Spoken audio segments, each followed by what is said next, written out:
Let's roll it.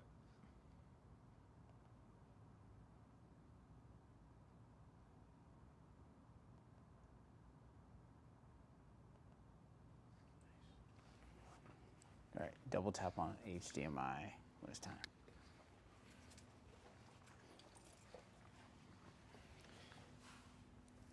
On this one.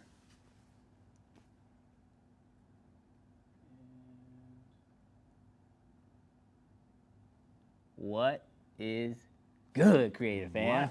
This is good, creative fam. Oh my gosh, you didn't. What? How did a cannon just appear out of nowhere for you? It's just here. We balling out here. Oh my God. We balling. You flexing with other people's gear. What is good, creative fam? We are super excited about today's live stream. This is completely new, completely different. We are on set live on a car commercial that is being shot right now, just in the other room. Now, Yes. we are super excited to bring you guys along for this journey. This is not my set. This is not Jarrell's set. This actually happens to be one of our creative partners who is working on a spec ad. But this is probably one of the most insane spec ads you've ever seen, because no joke, when you tally everything that you're about to see. We got an LED wall. Yep. We got a robot. Yep. Shooting on the V-Raptor X. Yep. We got, what car is it? They're shooting on RE.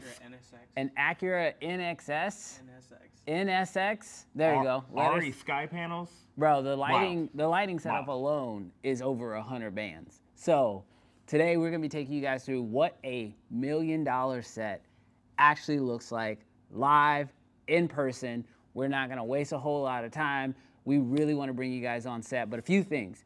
This is a full set production, so our volume might be a little bit lower today. For sure. Yeah. Because they have a full shoot going on. Now, granted, they're not capturing any audio today, but still we want to be respectful. So my thought was, with this amazing set happening, how could we bring you guys along for the journey? How can we allow you to be that fly on the wall that we know you guys want to do all the time? I love going on other people's sets because I learn all new things. And so we're going to literally be taking this camera with us, going on set. We also have a feed patching in from their camera. So once they start speeding, we'll be able to actually show you those frames directly from camera like we did last time live on set. So, I mean, I'm pretty excited about today. Yeah, no, one thing about this is a very like moody, contrasty spec ad. And so I just realized your mic is up here. Oh, it's up here and it's probably picking you up more than me. But not only that, I'm gonna switch sides just to give us a little isolation. It's a little moody, it's a little contrasty, and so the set is lit. Yeah. So we might be blacked out. We might be a little silhouetted. Might be a little extra melanin in this. Is that? Can I catch the laptop real quick? Yeah, I want to see what's going down in the chat right now. The peoples. All right, we got Will in the building. Roman is in the building. Derek is in the building. Ty is in the building. And of course, the first chat of the day came from Rare Factions Media. So super excited to be hanging out with you guys today. We're gonna start taking you guys around, taking you guys on tour, showing you guys what's going down. Just to give you a little bit of insight, we are at Captiv Studios. We have shot here a few times. This is actually where we shot the Star Wars film that we did last year. This is also where we hosted the RED event that we did last year.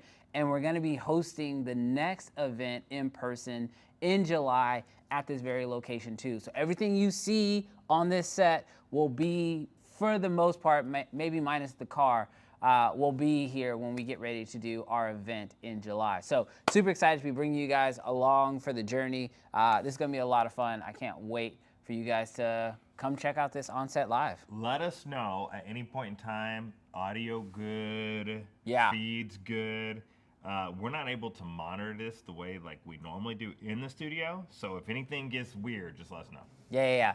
And as you guys know, we're jumping straight into it. Also, if you guys have questions, they say the mic on the hat is a thing now. Of course it is. Well, I guess that's how we roll. The youths. You're not in the youths. You are an old man. I'm youths at heart. Okay. So. As your doctor. All right, so yeah, I guess now it's just a matter of bringing you guys onto the set and letting you guys check it out for yourself. The rig we have to bring you on set, a little crazy. So bear with us as we move it around from area to area. But yeah, dude, this is about to be pretty dang sick. Yes, I'm pretty yes. pumped about this. I also am noticing that like because we just like went live and immediately popped up, like most people are like, oh yeah, I got time. You ain't got time today. Today we jumping straight into it. Yeah, we are. So yeah. Well, Brandon, how are we getting this rig in there? He's just picking it up and yeah, walking? he's about to be. You about to muscle this thing. All right, you ready to do this? Hold on. What's that? Let's show the people. Let's show the people who's gonna be running the rig. Oh yeah, So yeah. Step back from me. No, let him come sit on the couch. Oh yeah, you come sit on the couch. I was gonna flip it around. Here. So, introduce yourself and tell the people a little bit about yourself. My name is Stanley. I am I don't know. I'm trying to figure out what I am behind the camera, but I do like taking photos and videos, mainly on Instagram, all that jazz. But yeah, today I'm gonna be trying to get my monthly workout in, lifting this camera up and down, and following them around. It is a genuine feat. I sent him pictures of what this rig looks like, and I was like, yeah, it's gonna suck, but we're only gonna probably be live for like 2 to 3 hours, so you'll be fine. Ooh. You'll be good. What? Brandon, can we show him a little sneak peek of what it looks like inside there before we go in there? Oh, is the feet up? Ooh, can we? Yeah, so there's a Do I just picture in double picture. tap? Double tap on the picture in picture. Nah, we going to the full. Oh, well, I don't know if they can still hear us if you do that. Oh, no, they can hear us. It's Okay, passing. bet. Is it passing through? So, guys, when we told you this was gonna be legit, the Raptor X is on a robot arm right now. Obviously, you guys can see the back of the car. Bro, we're about to take you inside, and this will actually help us with our transition. Oh, yeah? So they won't have to walk with us on the shaky camera. Okay, all right, yeah. So we got, looks like talent is already in place. All right, so chat. We're about to get ready to move into the room, so let's just go ahead and go. Chat, we do it big. All right, so we are going to avoid the motion sickness. We are going to keep it on this angle, and we're going to bring you guys in. All right, so I'm gonna narrate while the camera is moving, but we are literally about to walk on set, so I'm gonna be a little bit more quiet. So we're gonna be respectful. Dang, it's dark in here. But the set is a go. We got to get as close to a light as we possibly can, my boy. Okay, watch yourself. Let's come this way.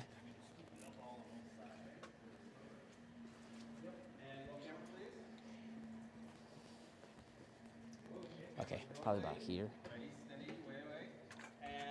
And then let's do a lift. Oh, talent's already moving. Bro, look at these shots, y'all.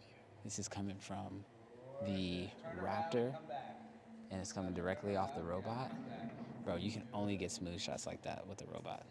Dude, Brandon. Dude, this shot is beautiful. Would we interfere if we're in this lighting? No, that's what I'm setting us up for. Okay. Yeah, yeah. So, So- Stanley, you're probably going to set up camera this way and shoot this way. You want to be right there? No, him right there, right? Yeah, him right there. All right, hey, Stanley. Let me get you, like, right there.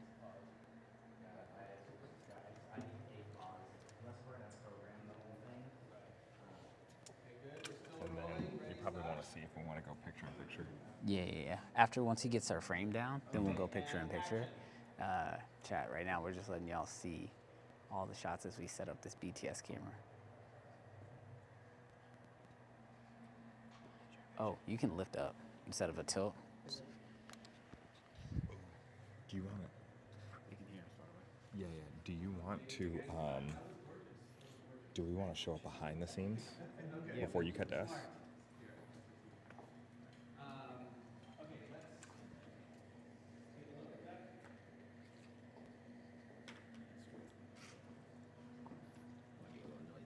That's what happens when you're on set. Well, there's more light there.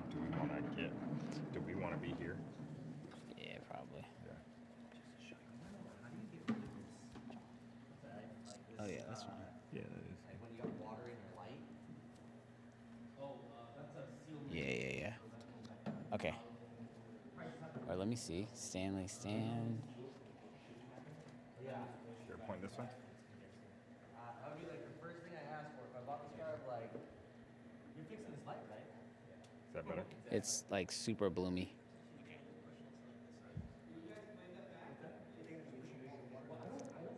All right, chat. You guys gotta tell us what you think about this. Jarrell, you're going picture in picture. You ready? Yep.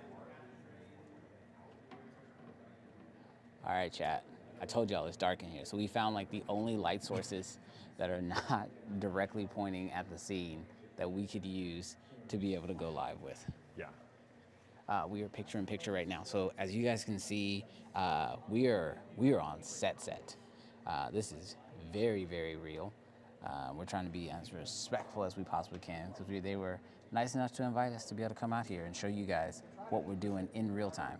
I'm trying to pull up chats. Yeah, Hector, we out here, dog. What did he say? Ty, we're not telling you the rig yet because it is an industry secret, but one day we will. We'll let you guys It's a know. prototype. We can't divulge. You'd be looking first gen. Yeah, bro, it is very first, but it's working, right? Oh no, it's legit. We getting here. So, we didn't get the car, Ty. We stole it. It's a spec ad. Hector asked if we're shooting in log. We are shooting in log because we are not editing this. And we did rename the channel. Oh yeah, we didn't Yes. even tell anybody we didn't did tell that. anybody. You see, we're on our shill game for 2025, and we want to be a little bit more palatable for the brands. Yeah, the brands were not feeling the name Uncensored. It was very hard to tell the brands what to go look for. So we had to basically rename it something easier to search for.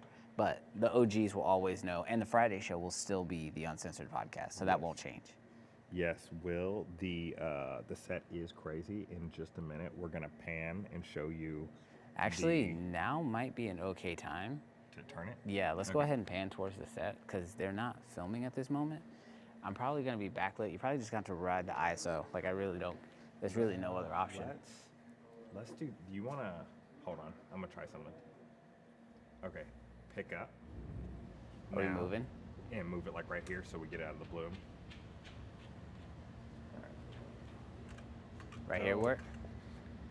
Yeah, I think so. Now, where are we at? This guy? Picture in picture big guy. Yeah. Now, you're All right. dark, Brandon. Okay. But Can they see the set? they can see the set. You want to ride the ISO up? Yeah, sure. I think it's you can tap on screen or it might crank. I got you. All right, sorry, let me get into the chat here. Jermaine says, love the rebrand. We appreciate that. We're trying to, like we said, try to make ourselves more palatable for the Turn the brightness up on your brands. camera. Turn the brightness up on your camera. Oh, on my Give phone? yourself a little bit of. Oh, give myself a yourself little a little bounce. bit of lighting. A little bounce lighting here. Yeah, Hector says the shot is clean AF, bro, for real. Someone Yeah. says, is this Iron 3? Stay on the edge of the front, the edge, Oh, so they can wow. see. Oh yeah, I see what you're saying. No, you're fine. So someone says RED V-Raptor. Yes, we are shooting today on the RED V-Raptor X, specifically because they're shooting on the LED wall. There's Justin. He is doing his job. Hey, What's up, dude? what's up, guys? What up, brother? We're live right now. Yeah, we're live. We're live. Mopping up our mess over here. Yeah, so you guys did a wet down. Yes. You want to explain exactly why y'all did that and what you were doing? So we wet down the ground so we could have the LED wall reflect through the water and into the lens.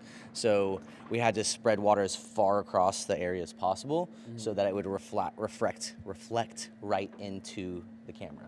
Gotcha. And that helps kind of like bring the whole environment together. Yeah, I love all the lighting also bouncing in the water as well. Yeah. That's pretty sick. Yeah, it's fun stuff. Now we got to clean up this mess. All right. So, quick question. Somebody in the audience is wondering the shutter degree. Right So now, we're you're- shooting at 44 frames per second, and we're Okay. doing 288. Yes. So normally we shoot at 24, and we're at 144, so we just doubled it. Is it for the wall? It's for the wall. It's for the wall. So Xavier, you can see it right now on the R3 where you see that the wall is doing like the line skipping sort of deal, so that they don't have that on the Red Raptor. Well, Are y'all able to? Y'all we shutter can't. angle on Yeah. there? So on Okay. this camera, we don't have shutter angle, so So you can we're- show. You can't show. I them. can't show them on this camera here, but yeah, basically, whenever you're shooting on an LED wall, the sweet spot is normally 144 shutter angle, Yeah, because at it's 24 frames a second. at 24 frames a second, and because the red that we have is a global shutter, you still wouldn't see those lines, but it would flicker like as a whole. It would like sort of pulse. The entire screen would. 144 cancels that out, but then every time you change the frame rate, if you double the frame rate, you've got to double your shutter angle to offset that flickering that you would see on the LED wall. What we failed at this time was gen locking everything. We wanted everything to be like running at the same frame rate, same resolution, same aspects, like everything. But there was too many variables in place, so we're just running it kind of wild right now. Yeah. So. but Well, I'll be honest. What's Every this time at? we shoot, we kind of do it we kind of always wild, bro. Yeah. We always wild. Shoot. All That is what it clean is. up my mess. All right. Any more questions? Let me know. Yeah, We'll for do. sure. First off, shout out to Justin and Captiv for allowing us to come out here and just be BTS on the job. Super excited to have them there. Oh, look, we pink now. The light. The light. Appreciate it. Appreciate you. Duncan was like, oh, let's get him some light. All right, someone says, what lenses are you using? I'm not reading these in order, by the way. It's just we're not. whatever comment I see, I'm just kind of jumping to They're it. wild. We're wild. Dang, can you? Okay, Okay, thank you, Duncan. We blown. Shout out to Duncan, who's got the lighting. Duncan, in a minute, I'm gonna make you come explain all this stuff. Just What a do heads you look up. like? You look like a hot Cheeto. I look like a hot Little Cheeto. Nas X. Shut up. I swear to God, I'm gonna slap your phone out of your face. All right. Somebody asked what lenses are we using? Today we're actually using the Blazar Remuses for the set. The Blazars look so good. Like y'all only saw a little bit of the footage, but they look so good. Like Yeah. I don't have a ton of Blazar intake. Like I've got a lot of Cam Mackey Blazar intake. I've got some Blazar footage from you, but like today they feel like they look different. Bro, it's because you're seeing it on $1 million set. You just need an LED wall. You Look, just need some RE sky panels. If you take a $500 lens and put it on $1 million set, it's gonna look different. All right. Are you using Unreal for the background? Yeah. So the entire background was created in Unreal, and that's so that way we can that way I say we. I'm not a part of this set. I'm just used to being on set, so I'm used to saying we. No we. Yeah. It's so that they can flip through scenes much faster. And then they've got these little jacks that they can put underneath the car to literally move the car. So that way, when they move the car, they can move the world. You wanna you wanna take them in closer? Can we? Let's take while they're setting up. Okay. Can you go to just the feed, and then let's pick up and then push in? All right. Watch the legs. Yeah. Yeah. Definitely a. You good? So like camera. Like here. Is this what you're thinking? Well, I'm just thinking show them the Raptor X Oh, okay. and on the robot. Okay.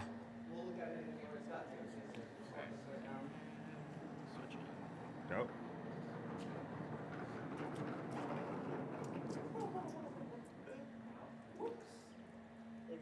All right, you're up, Brandon. I'm up? Yeah. Bet. All right, so check this out. So right here, this is the Bolt Cinnabot.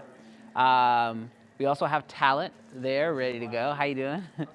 And then so on here, we have the RED V-Raptor X. I'm using I just provided the camera package today. So we have the RED V-Raptor X with a wooden camera, RF to PL adapter. And then those are going into the Remuses. And what's nice about running it off the Bolt is that literally the Bolt not only can do the movement, but it can also manage focus. Actually, Kiwi, I didn't tell you I was gonna put you on camera. Come here. Yeah, come on. We're live, so you can't say no. That's the way it works. I just throw people into the fire. So this is Kiwi. I've worked with Kiwi as a first AC, DP. Do you wanna sort of explain your role today and sort of like what decisions y'all made for the suit? Well, I'm usually pulling focus, but as you were saying, there's a little module right there that controls the focus motor on the lens. Since you can create the moves on the software for the bolt. It factors in that distance once you map the lens, and depending on how much you move, that's how much the lens will adjust on. Right. So it's taking care of the focus. So right now I'm only managing the wireless feed. We got one going to our gaffer, one to our director's monitor back there, one for the people that are controlling the wall, and then we actually have a feed going to the live stream. Yeah.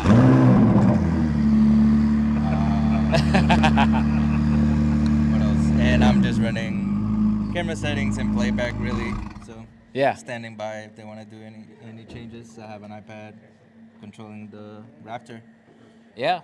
And that means, so seriously, like one of the things that, at least when I've done the shoots like this, you spend a lot of time in setup. Can you go live on my iPad, please? You good?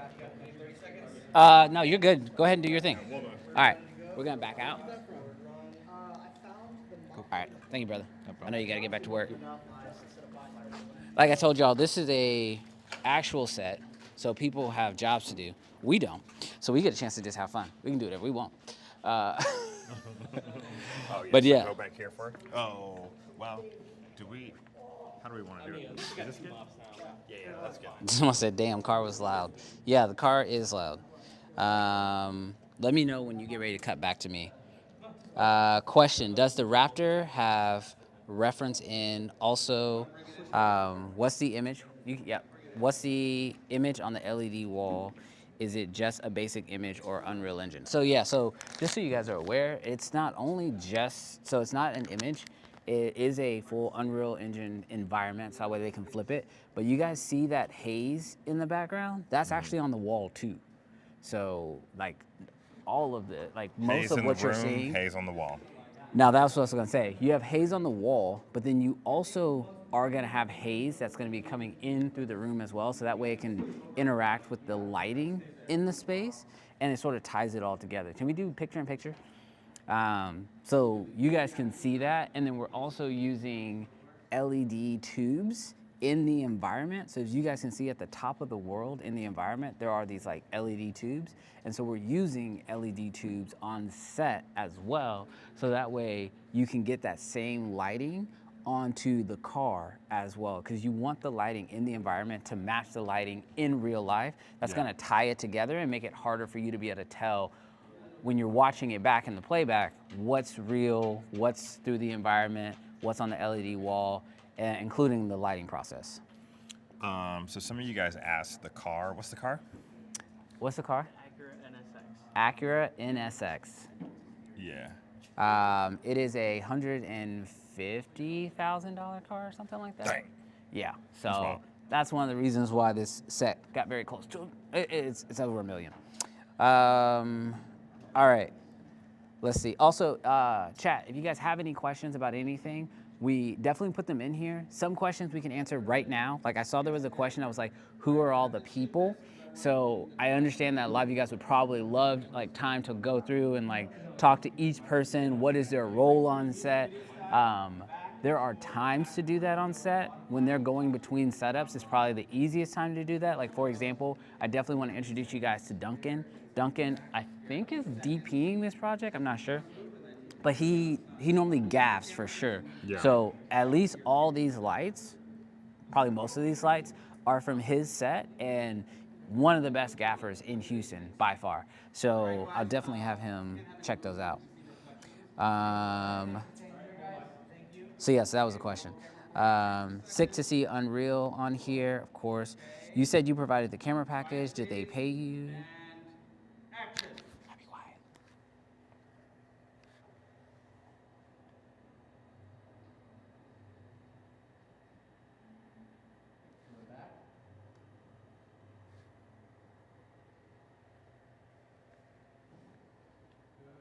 Now ready and back again. Coming in. Are we on the feed? Bet. So chat, you guys are getting a chance to see the feed in real time. Bro, these shots are beautiful. They are incredible. And back. I think we got that, guys. So let's just. Them blazars. Them blazers. All right, yeah, we can go back to picture in picture. All right.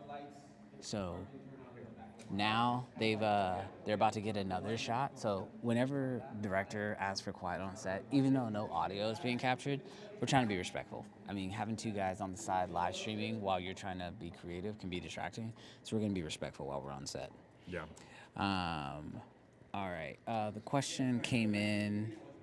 What did it say? It says, you said you provided the camera package. Did they pay you to hire you out to them? How much do you charge in the case of $1 million shoot? So, like I told you guys, this is technically a spec ad. So I did loan the camera to him. Justin's he's like my creative partner. He can get my camera whenever he asks for it. But I did ask if I could bring you guys on set. So that was sort of the negotiation for me. It was like, you guys can use my camera, you can use my lenses and whatever gear you need from me, but can I do an on-set live so that way I could show the audience what a set like this looks like and kind of give you guys that option to be a fly on the wall. So I didn't get paid anything for this, but there was a trade to be able to do this live stream. This is why it's cool having creative partners and not doing things alone. So Kevin, that is why we don't have like an NDA on this, is we're able to use this space, not even just on something like today, but on other days and that sort of deal. And then, you know, we help them out, they help us out. It's an awesome partnership. Yeah, this is like, I always say it's better to work with other creators than to think of yourself as like competition, because you all can do so much more when you actually work together. Because like, for example, obviously they're shooting all this stuff on the Blazars. I've been testing the Blazars for almost a year at this point. Like, I haven't ever released a video about them because I wanted to like really take my time. I've used them on a few shoots. In this situation, they're gonna give me a few of these files so I can color them and kind of look at the footage myself and judge some more things. So it's always just good to work with creators than to think of yourself as like competing with those creators. Yeah, Hector, we're gonna get a little bit more into the lighting set once they're not necessarily shooting. So we can actually show it to you, because as you can tell, this little corner's lit on the set, but oh my goodness, the rest is in darkness, so it wouldn't be much help, but we'll get to it. Yeah. Where are you at? Um, I'm gonna go to Kevin Plays Games. okay. So he says, I'm kind of surprised they let y'all do this and not slapping y'all with NDAs. Yeah, so this is not a NDA shoot. There are definitely shoots that we do that we can never, you know, talk about, share about, whatever. But for this project, like I said, allowing them to use the lenses, part of it was allowing me to be able to do this live stream for you guys, because we want to keep doing this, whether it's sets that we're on or that like our actual sets or getting on other people's sets. We want to just keep bringing you guys on that journey in real time. Yeah, and Lolo said, you want a car like that one day? Me? Yes. No. No. I am not a sports car person. I like box cars. I have a Bronco. It is my favorite car. If Acura wanted to give one. I'm not gonna lie to you. If Acura gave me that car, I'm trading it in, and I'm getting a Raptor Bronco. That's what I'm doing. Israel says, how many crew members are on this project? Bro, I'll be honest with you, I don't know the exact number. There's quite a few. From just looking at 10, 15? Oh, there's at least 15 minimum. Yeah. But that's not like counting, that's just like looking into a dark room. Yeah. Because I've seen like 5 people on the grip team alone on this project. Someone says, spending $1 million on a spec ad, that's dedication. So here's the deal. A lot of us are commercial shooters. Like, we shoot professionally, right? So when you've been doing this for 10 plus years, you equate a ton of gear. Captiv Studios is a local studio here in Houston, and they have this studio, they have the LED wall, they have the robot.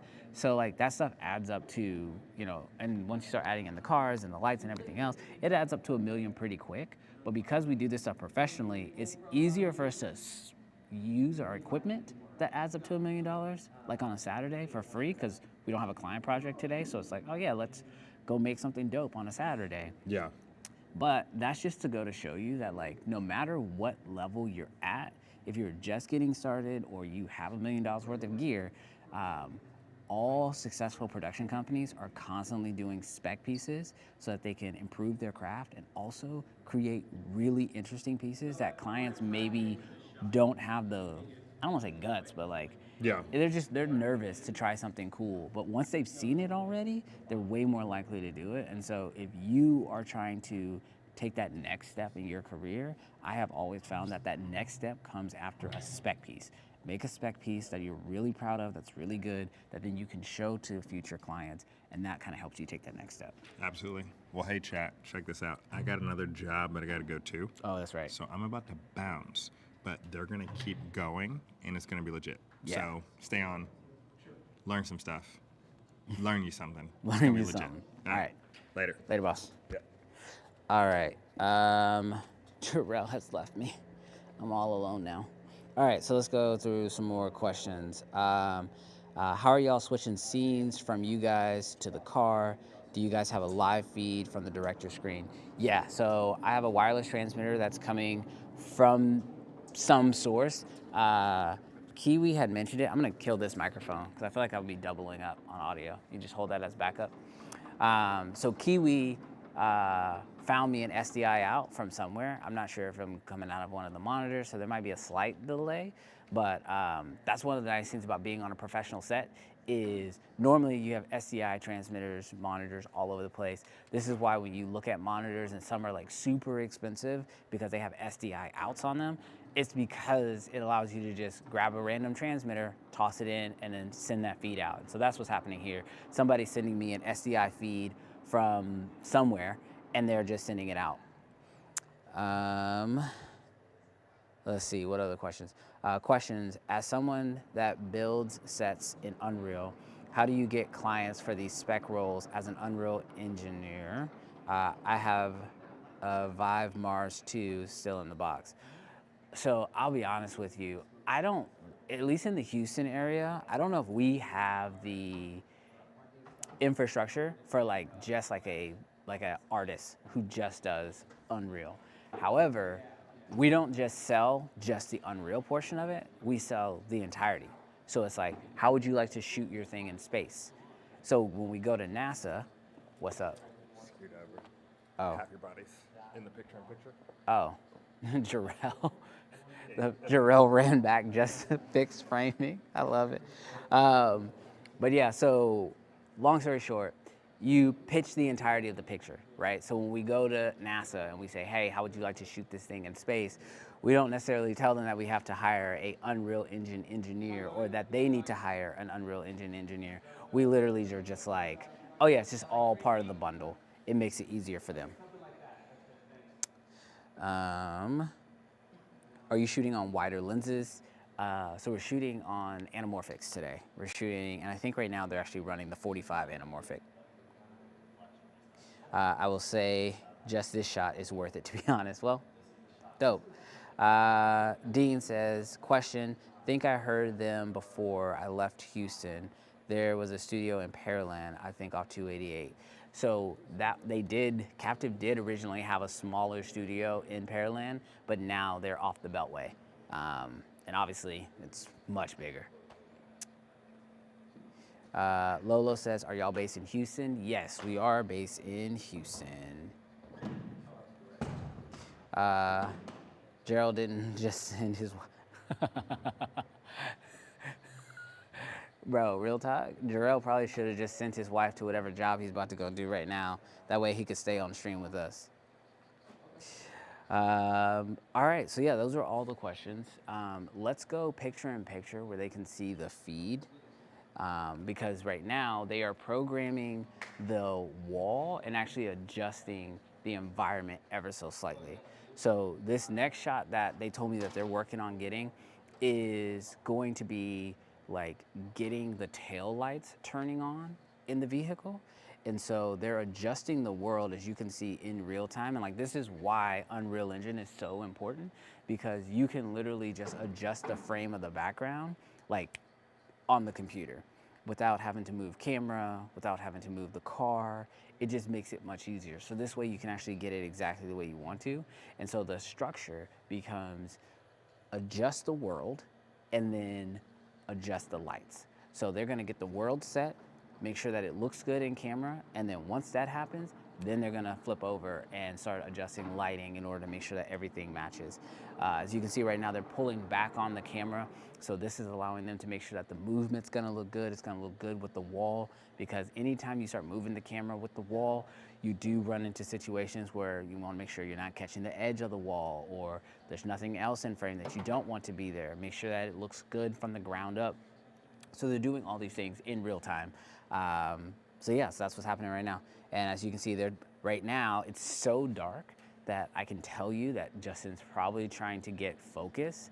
So sometimes you bring in a light, you make sure that your lenses are capturing focus, even if it's super dark, so that way they can get the scene. By the way, if you guys have any additional questions or you want to see anything in particular, definitely let me know. I'm just sort of entertaining the space as we get ready to move from shot to shot. One thing you'll learn really quickly on sets like this, everything moves a lot slower than you think it does. It's super busy at the very beginning, right? There's a lot of stuff of like setup, bringing in the lights, getting everything turned on, powering it up, finding your frames. But then once you get going, it's all these small decisions that take a while. So a lot of hurry up and waiting situations.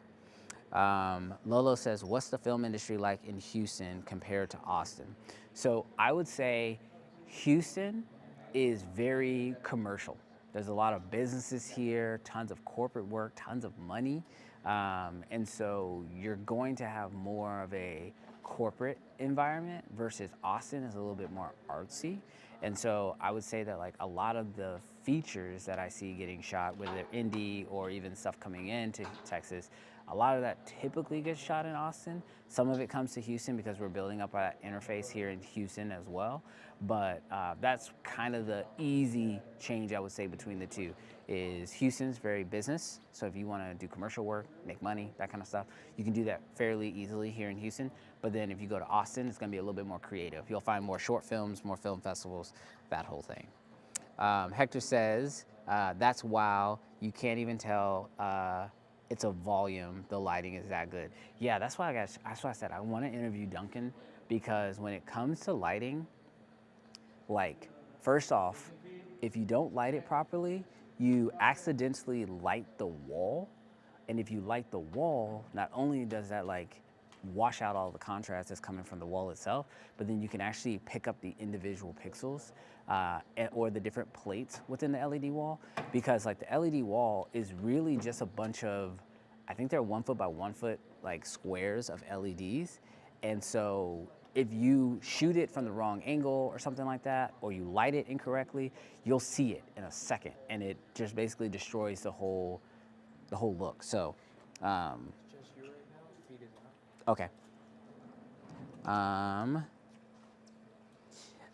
Dean Holmes says, question, do they have LEDs above as well? So currently they don't have them on, but there is a lighting grid up there, and it's actually skirted so that way it won't interact with the wall. Looks like they actually just cut the wall, so it might just got a little bit more dark or contrasty on my side. But yeah, so right now there is a LED source from above, and it's skirted so it doesn't actually land on the wall. And then actually what's lighting me right now are 2 Nanlite panels. I don't know, I'm not exactly sure what these panels are. Let me take a look. These are the, Pavo Slims, 2x1s. And so literally these two are just bouncing in this general direction just to bring up the overall level on the frame. Molly Creates says, when you post the finished project on social media, how do you market this to companies to actually get hired? All right, so here's like the secret, y'all.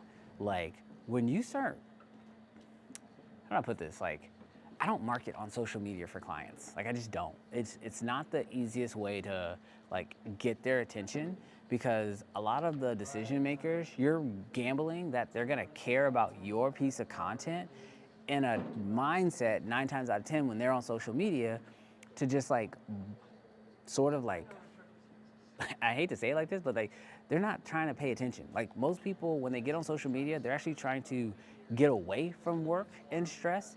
And so that's not 9 times out of 10 gonna be the time that they see your work and go, oh my gosh, I wanna hire this person.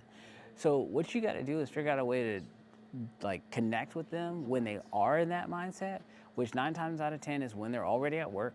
It's gonna be via an email or a DM. You don't really wanna show up in their feed because then you're just like one of like 20 videos they saw in the last 5 minutes, right? And so when you're talking about marketing on social media, I think a lot of that has more so to do with directly connecting with them via DMs, because just taking a video, like a spec ad like this, throwing it on your social media and then hoping that somebody sees it and reaches out to you, I don't think it works very well that way. Unless you're like constantly showing up in their feed in some manner. What works better if your goal is to actually reach clients is for you to take the initiative and actually reach out to them with the work that you created, whether that's via DM, via email, or some other creative way to get in front of them. Trying to get through these questions. Israel says, how are you gauging exposure for these shots? Blacks look so crushed. So I'm not doing any of this. None of these creative decisions are mine, so I don't know. I'll be honest with you. Personally, I think they're just baking in their look in camera. They are shooting in log, and I will say the Raptor X has super clean shadows, but based off of what I can see from the data, yeah, some of the blacks are definitely crushed. But I'll be honest with you, on an LED wall, it doesn't matter. Like, you're gonna wanna go ahead and crush those anyway.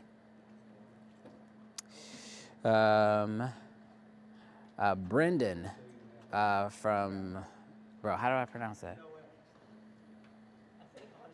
Brendan. Oh, Pad JSEC. Not helpful at all, thank you. Brendan says, hey, I'm an Unreal Engine guy. How do you go about finding Unreal engineers for these shots, looking to get into the field? That is a Justin question. Basically here in Houston, there's not a lot. So when you find out that somebody's somewhat interested in it, you kind of collect them like Pokemon cards. And you hold on to them and you say, okay, cool, next time I got a project, I'm gonna go to you. I know a lot of times what we've done is we find people who are Unreal Engine engineers. We'll go to the Unreal Engine marketplace, find something that's close to what we're looking for, and then provide those assets to them so that way they can change it, make it better, whatever. And then Justin's actually learning Unreal Engine right now to make our job a lot easier. Dean says, Brandon, I was mad at YouTube because I didn't hear about you until I left. Algorithm sucks sometimes.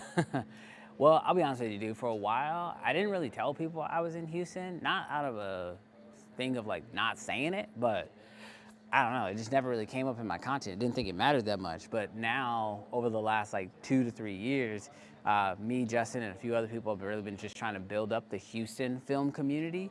And so I've now been just using my social platform to try to do that as best I can. So if you want to make dope videos, come to Houston and we can make those things happen. Do you use Bark for video leads? I just signed up myself. I don't know what that is, so I don't. I'll have to look that up after the stream. Hector says, am I alone in liking crushed blacks? I'm okay with crushed blacks. I am personally one of those people, like I don't love to edit, first off. So my goal is always to give my editor as much range as possible. So that's what I try to do, but I totally understand if you're shooting it and you're editing it, hell, do whatever you want. But because I don't like to edit, I love to give my editor as much options as I can in post. What would that marketing look like toward companies, if you don't mind saying? Email.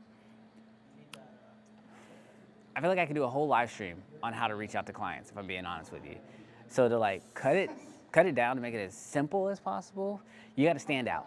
If all you're doing is showing your work, 9 times out of 10, clients don't understand what work went into creating it, right? So I think showing BTS of the project, showing the project, but then also showing what the project did is super important. What clients don't do is they don't pay for videos, they pay for some type of a result, right? So Coca-Cola is gonna hire a video production team, but it's because they want a commercial that's going to sell 1 million bottles of Coca-Cola, right? I'm just coming up with something off the top of my head.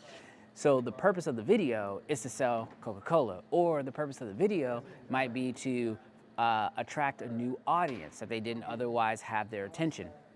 So what you want to do when you're reaching out to clients is not only show your work, which is like, that's like step one, but then the step actually before that is make sure you explain what goes into creating your work, because that's where your real value is.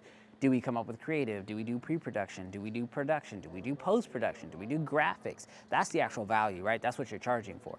So you want to make sure that clients understand the value of what they're paying for, show them the actual video, what they're gonna get, and then when you're marketing to them, you wanna make sure that they also understand what they are going to achieve because of what they just paid for, right? And so if you can do that through your videos, like you say, hey, you know, we help clients grow their personal brand, we help clients tell their stories, those are kind of basic, but if you could get into things like, we shot this ad for this client and they went on to do 3 times as much business as they did the last month, that's where you start winning. And when you can sell that to your clients, you're gonna see your work and your prices go up. Hector says, are they using a smoke machine or is that from the volume? Both. We've got smoke coming from the volume and we've got smoke on set. And I don't know if it's a smoke machine or a hazer, because it's super hazy in the room in general. So there might be both, but I'm not sure. Lolo says, how do you get an opportunity to work on something like this?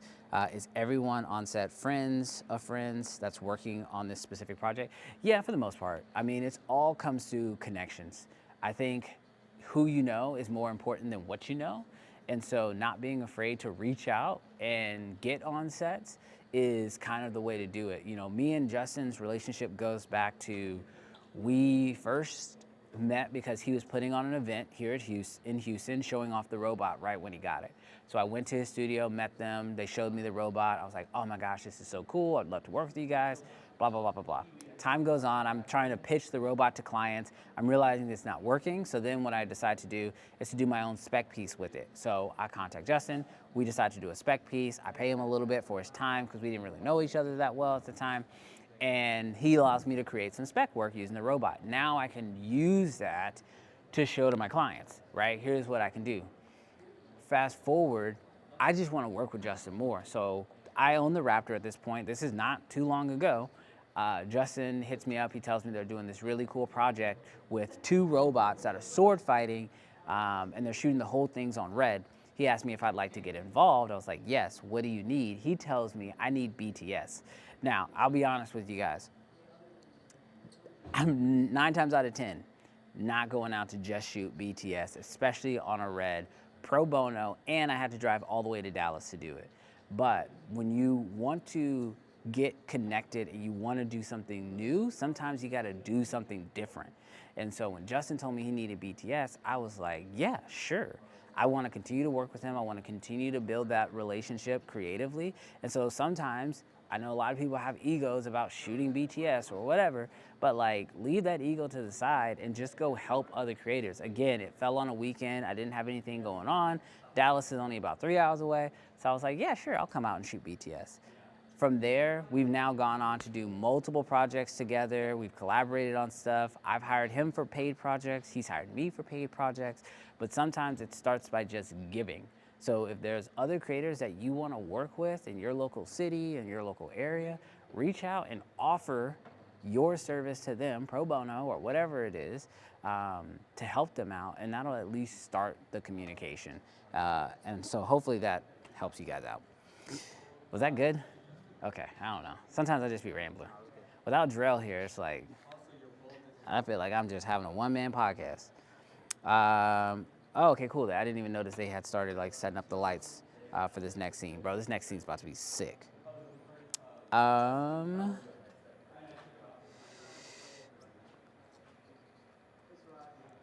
Gary, what up, Gary? Gary says, what excites you most in shoots like this? Trying things I've never done before. That is loud, y'all. Dang! That's so loud, but that's so sick. So, you know, with a shoot like this, one of the things that actually excited me the most was bringing y'all on it. I mean, we've done similar stuff to this before, so like this isn't like drastically new, but like trying out new pieces of gear is really cool. Like we've never put the Blazars on the robot before, so that's really fun. I'm trying to get as much footage out of the Blazars as I can, but I only want to use the Blazars when it makes sense. So for this project, it made a lot of sense. Also, anytime we can shoot something on the LED wall, we're gonna take that advantage because we're trying to constantly get better at the LED wall. Last year we shot our Star Wars project on it. We learned a lot. This week they're shooting this project on it. We're gonna learn a lot. So I just love the opportunity of learning new things. So yeah, so that's probably what's exciting me the most, and bringing y'all, because my goal is to do more of these on-set lives. I want to do these on-set lives like once a week maybe. I would love to be able to do that if we have sets that we can bring y'all on. So anytime there's opportunities to bring y'all on really cool sets like this, I want to take it. Dean says, with the Vive Mars setup, it would allow me to do Unreal lights and effects on cars in real time, but the SDI feed would have to come from the PC via a deck. Yes, I've done, or actually when I first started getting into Unreal or virtual productions, I wanted to go that route because obviously it's much cheaper. You can do it on a green screen, yada, yada, yada. But it was super technical, and I'm not a very technical person. I'm a very creative-minded person, and so full transparency, when it comes to the wall, I just go look to somebody else. I don't know what I'm doing. I'm like, I want the world here. Can you do that? And then they normally tell me yes, no, whatever, and then they go take care of it. Network builds your net worth. Bro, that's such a good one. Why the Raptor versus the KX? They wanted full frame. Oh, what's up, Nika? Mal says, do you think that live streaming this will help out with marketing this project to potential projects? How important is BTS for a spec ad? I think BTS is one of the most important things you can do. I use BTS on everything. One of my goals with a project like this is to live stream it because I personally think that other brands, other companies would like to see their products being utilized on set live. And I think it's also better for the audience experience because like I shoot a lot of BTS videos that I post on my main YouTube channel. But the problem that I run into with that is after I post my video, you guys normally have questions that I wouldn't have ever even thought to answer in that video. But when I live stream, you guys can ask me the questions in real time. I can answer them. I can also show you what you want to see in real time. And it just makes the day go so much. I feel like it's a better experience for everybody. Obviously it's longer, but I think it's better. So helpful, Brandon. Literally just did a spec music video to start getting those projects. There you go, Israel. Gary says, with the Volume/Unreal Engine, how does it work with shot? What are things you need to keep in mind with camera lights to make it work, to make it believable?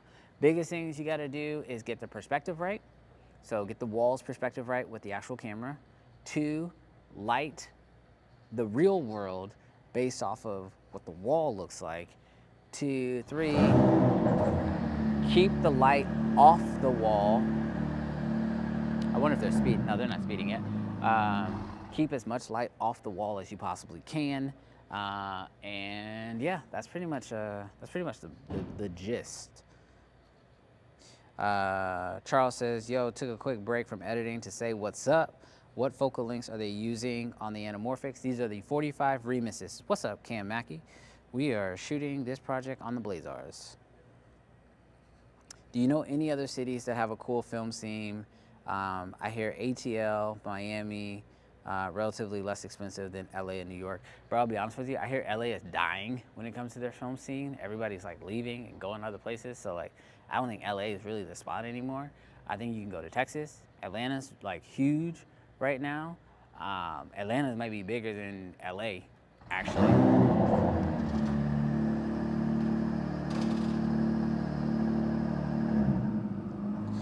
All right. So if we crank the ISO, can we show the scene? I mean, how will that look? Let's go to like just the feed real quick. And let's just see what that looks like.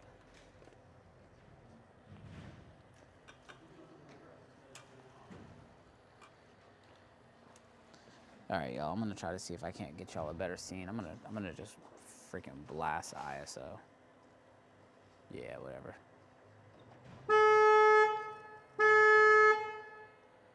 All right, yeah, let's just, let's break it in now. Ready? All right, y'all, so I just cranked the hell out of the ISO just to bring y'all on set. So I might be completely in shadow. Am I completely in shadow? Oh, good? Okay, cool. So I just wanted to give y'all a better look of the scene. How much, like, can they see the light up there? They can? Okay, bet. So y'all can actually see the skirt that's up there. We're not using it at this exact moment, but y'all can see above. So that is that's not a 12 by. What is that? I think that's a 12 by and a 8. I'm not even sure. But yeah, so we've got a lighting source above, and you guys can see on the backside how it's skirted, so that way the lights actually don't hit the LED wall. And then on the far side over there, we have a 12 by with a light that's bouncing into it and basically casting on the left side of the car. And then you can see there's a LED tube hanging up there. There's another LED tube right over here. And so these are sort of to mimic those LEDs that you're seeing on the actual LED wall. And then because when the car turns its taillights on, right behind the car is the hazer. And so where the hazer is, you'll actually see that haze affected by the lights from the car, and that's gonna tie it in together with the actual haze that's just on the wall. And so that's why I was saying earlier, it's so important to like tie everything in together. So we have haze on the wall that's in the distance, it's gonna be bokeh. We'll have haze in the foreground coming from the actual haze machine, and that's gonna play with the lights from the back of the car. So that way it's actually like, you can see it and it feels more practical. Yeah, y'all, the car is loud. Everything is doing. Gary says the wall is like a rented environment. Question, the wall, is that like a rented environment? No, it's not rented.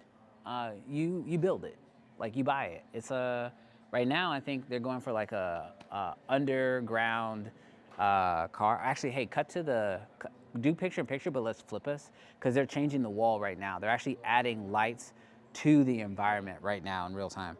So you guys are gonna see they're working on the environment, adding little pockets of light in some of the shadowed areas, which is something that I think is actually really cool. That like, if you are looking at your environment in camera and you don't necessarily love it, then you can always go in and add pockets of light. Like even those LED strips that you see, let's say they wanted to add more of them, they could 100% do that right now, even while we're on set.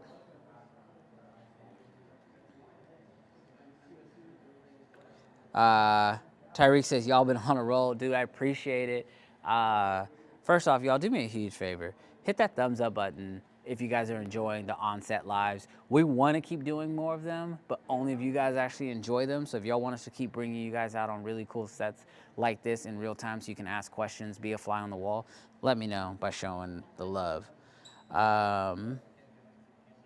Dean says, is there a way to find out what brand wall that is and the ANC processor? Yeah, when Justin comes back around, I will ask him. Justin is the owner of Captiv, or he's a co-owner. I'm not really sure how many owners they have here at Captiv, but he's one of the owners of Captiv. They own the LED wall, but then they also own the robot. And so most of the time when he's on set, he is the bolt, what is the title? Bolt operator, I guess. I guess he's the actual bolt operator. So he's responsible for making sure that the bolt works. Kiwi has the option to do it too, because he's certified also. I showed y'all Kiwi earlier if you hadn't seen him. Bro, is that an NSX? Yes, Dalen, that is a NSX.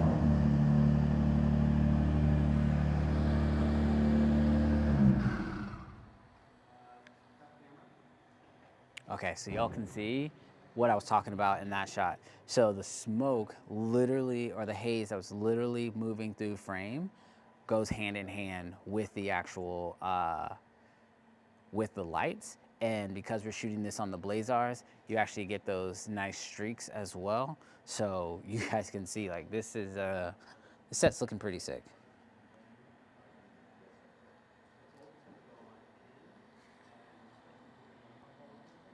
All right, so right now, they're just getting some detail shots of the car. The director is kind of back at his video village, just sort of calling for different shots. We're about to get another shot right now.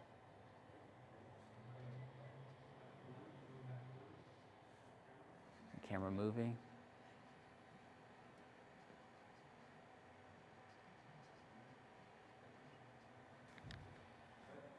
All right, camera just cut.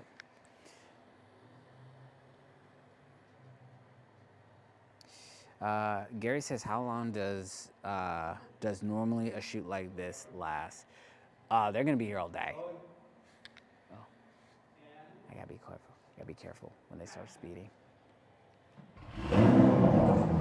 Bro, these shots look so good.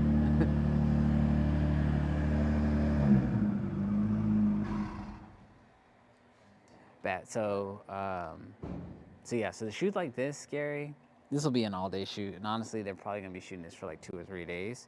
I will tell you, when you shoot on the LED wall and you shoot with a robot, it takes much longer. Just because between programming the movements and making sure that the environment is the way you want it to look, it does slow down the process of going from shot to shot. But not everything they're gonna shoot today is gonna be on the robot, so they're just knocking out those shots first.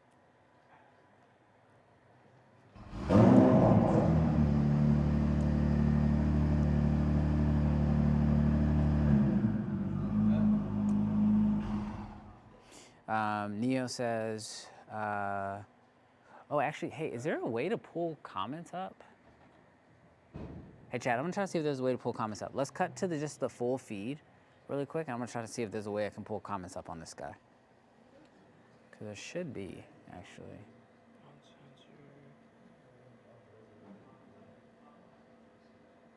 Oh, yeah, look. So if I tap here, boom, comment just came up on screen. Perfect. All right, yeah, let's go back. All right, so Neo's question says, what do you own on this shoot right now? The camera, the lenses, follow focus, director's feed. Yeah, so on this set, I provided the camera package and lens package. So the Raptor X is mine, and then all of the peripherals that go alongside that.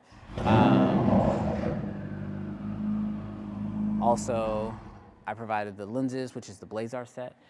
So that's on me. And then a few peripheral things like they got my satchel tripod for this, a few batteries, some wireless transmitters, those kind of things. Mally says, what page to go to for the finished project? Honestly, I don't know what's gonna happen with the finished project of this thing. I know I've asked for a few frames just to be able to like color grade and mess around with, just so I can see what's coming from the Blazar. But I don't know where the final project is. As soon as I do, obviously I'll let you guys know. So if you haven't,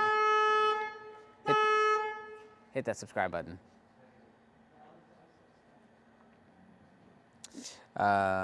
Dean says, would be dope if you made a 3D model driving through the streets of a random city and it pulled up to the garage, then seamlessly switched to this car and the brake lights come and the slight jerk forward.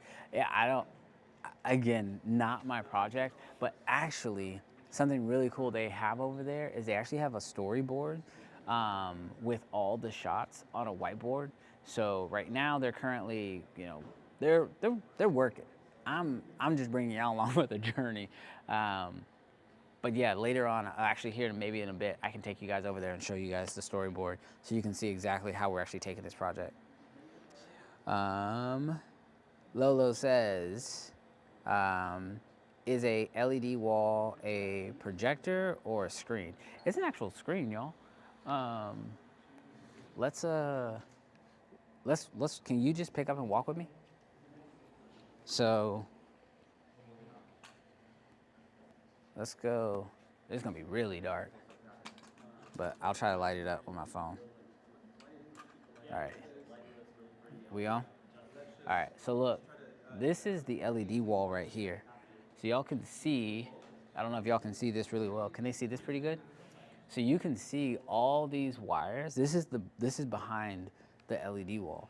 And so these are 2 foot by 2 foot square panels that are all connected together to create all of the LEDs that you guys see on there. So you've just got all these little sections. So that way, if one of the sections goes out for any reason, you can just literally pop that section off, put another one on, and just keep moving. So yes, you have all these LEDs and you have these truss systems that are holding everything together. Everything's all connected. It is a powerhouse, but this is how you get it. And you can basically dial it in to a curvature. So this LED wall actually curves. So that way you can get more of a wrap lighting around whatever your subject was. In this case, it's the car, because the whole benefit of the LED wall when it comes to lighting as well is you get those reflections on the subject. So in this case, it's because it's a car, you can get those LED tubes that are in the background on the wall, you can get those lit onto the car itself as well. So this is behind the scenes of the LED wall. There's cables and wires everywhere, so I'm trying to be very careful about what I do. But as you guys can see, even back here, these are all the crates. So if you did want to take these LED walls on the go or to a different studio, technically we could do that. But yeah, so this is the LED wall. That's a great question. Will put out there, play Warzone on the LED wall. Bro, you can. Like, you can actually hook anything up to this thing. So literally, if you wanted to, we've played Smash Bros. And we've played Mario Kart. Because with this LED wall, as big as it is, when it breaks it up into 4 for Mario Kart, basically everybody has a 120-inch like screen that they could use for themselves. And then we play Smash Bros. You're the same size as Mario. Like, it's almost life size. It's freaking wild. Let's go to Gary's question. She says, what would be your dream project? You know, Gary, I think that's one of the things I'm currently struggling with the most. I know that I want to get into narrative, but I want to do big IP. So I would say like one of the projects, because like obviously my goal would be to shoot like a full-length feature at some point. But I think my step to get there is to like get the rights to create like a really cool short with some big IP, like kind of what we did with Star Wars. We tried to do one for Daredevil actually, and we got shut down because Disney. So it is what it is. All this Mark says, all this knowledge, I am feeling deliverant. That's good. Looks like a mad computer wall. It is. Mad computer wall. There's also no audio. We can't hear you, sorry. Is there an audio problem? I can't hear him on low volume. BRB then. What is that? Can you guys not hear me? Chat, can y'all hear me? Also no audio. We can't hear you, sorry. Is there an audio problem? Oh, I got audio. I got audio. Okay. Yeah, chat, let me know if y'all can't hear me, but y'all should be able to hear me. That's wild. I just tested it back on the live stream. So I'm getting y'all's comments. Oh yeah, they all saying audio's good. Okay. Yeah, I'm not really sure what's going on. Oh wait, are we only doing like, can you put, huh? Yeah, I see. A lot of people are saying audio is good, audio is good. I am using these Rode. It might be mono. Check and make sure. Yeah, put in AirPods. Do you have AirPods? Oh, they're in the back. Okay, that's fine. Yeah, somebody do me a favor. Check and put like your AirPods in and make sure that I'm coming through both channels. It could be set to mono. It's been a while since I used these Rode Wireless Pros. It's super low for me, sorry. Oh, audio might be low because I'm on set. So like, they're doing stuff. So I'm kind of whispering at points. So sorry, I mentioned that at the beginning. It could be that.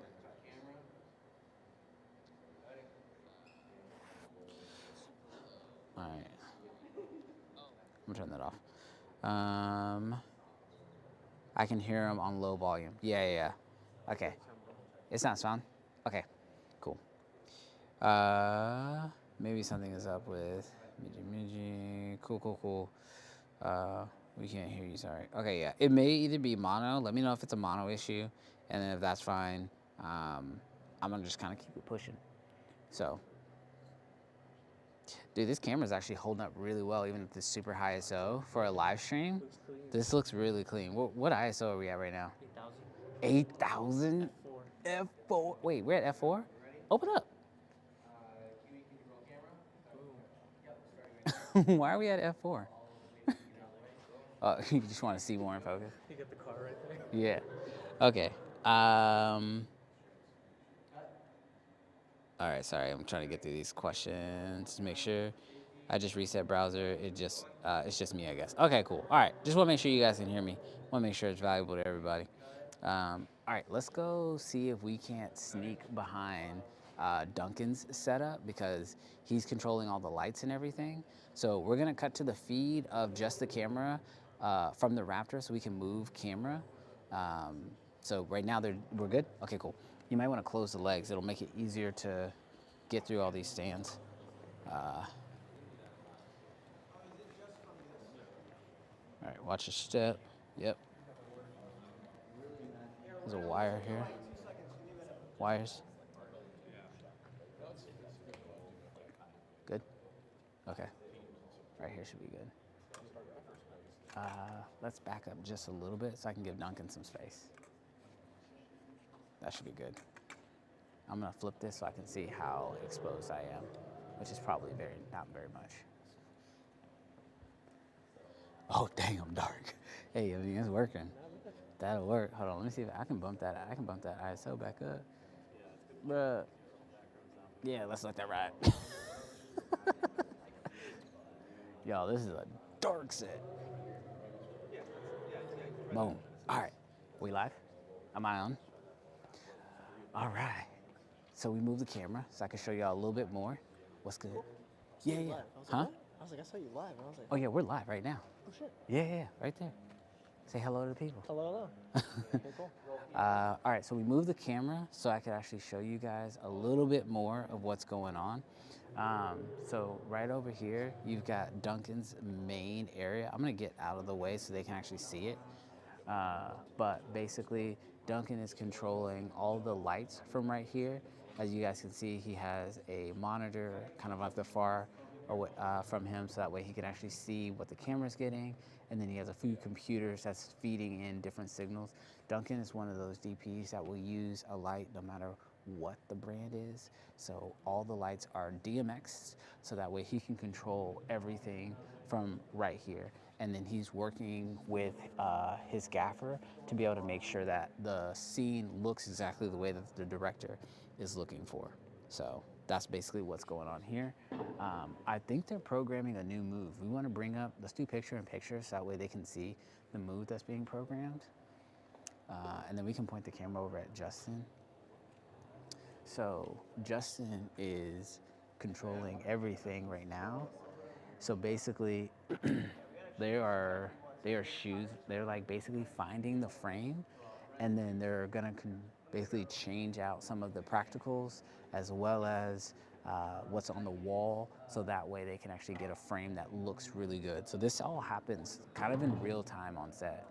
So I think right now what they're trying to do is, because we told y'all that they did a wet down earlier, the last shot didn't really show the ground, so they cleaned up some of that water. But this next shot, it looks like they're gonna start low and sort of like Cartesian up on that movement. And so they wanna get a little bit more water on the ground just to help with that continuity. So that's currently what they're working on. And so right now what you're seeing is actually Justin on the controls. So he's controlling the bolt. And then our director is here as well. And they are basically working together hand in hand in order to make sure that the shot comes out the way he's looking for. So that's exactly what's going down at this very moment. fly on the wall. Y'all getting a chance to see it.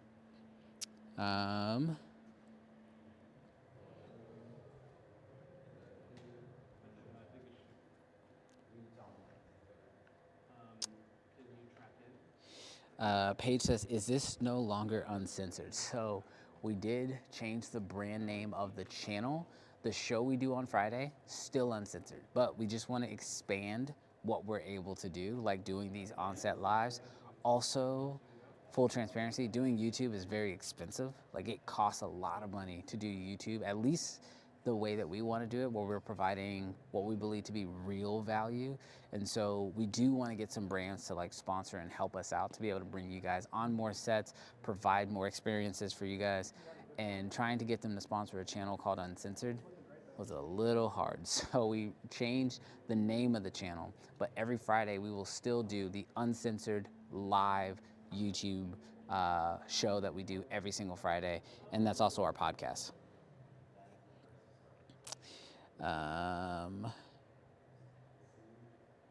Oh, cool, Gary, I already answered that. Thank you, Gary. Yeah, so thank you so much, Brandon, for bringing us on this really cool, on this. So cool. No problem, Gary. I love bringing you guys on set. I feel like doing it live is easier, better. Easier for me because I could just do it in real time, no editing, right? Easier for y'all because you can ask your questions in real time. So if you guys have questions, let me know. Even if it's a question I can't answer, the entire crew is here, so I can probably grab somebody at the right time, bring them in, have them answer a question for you.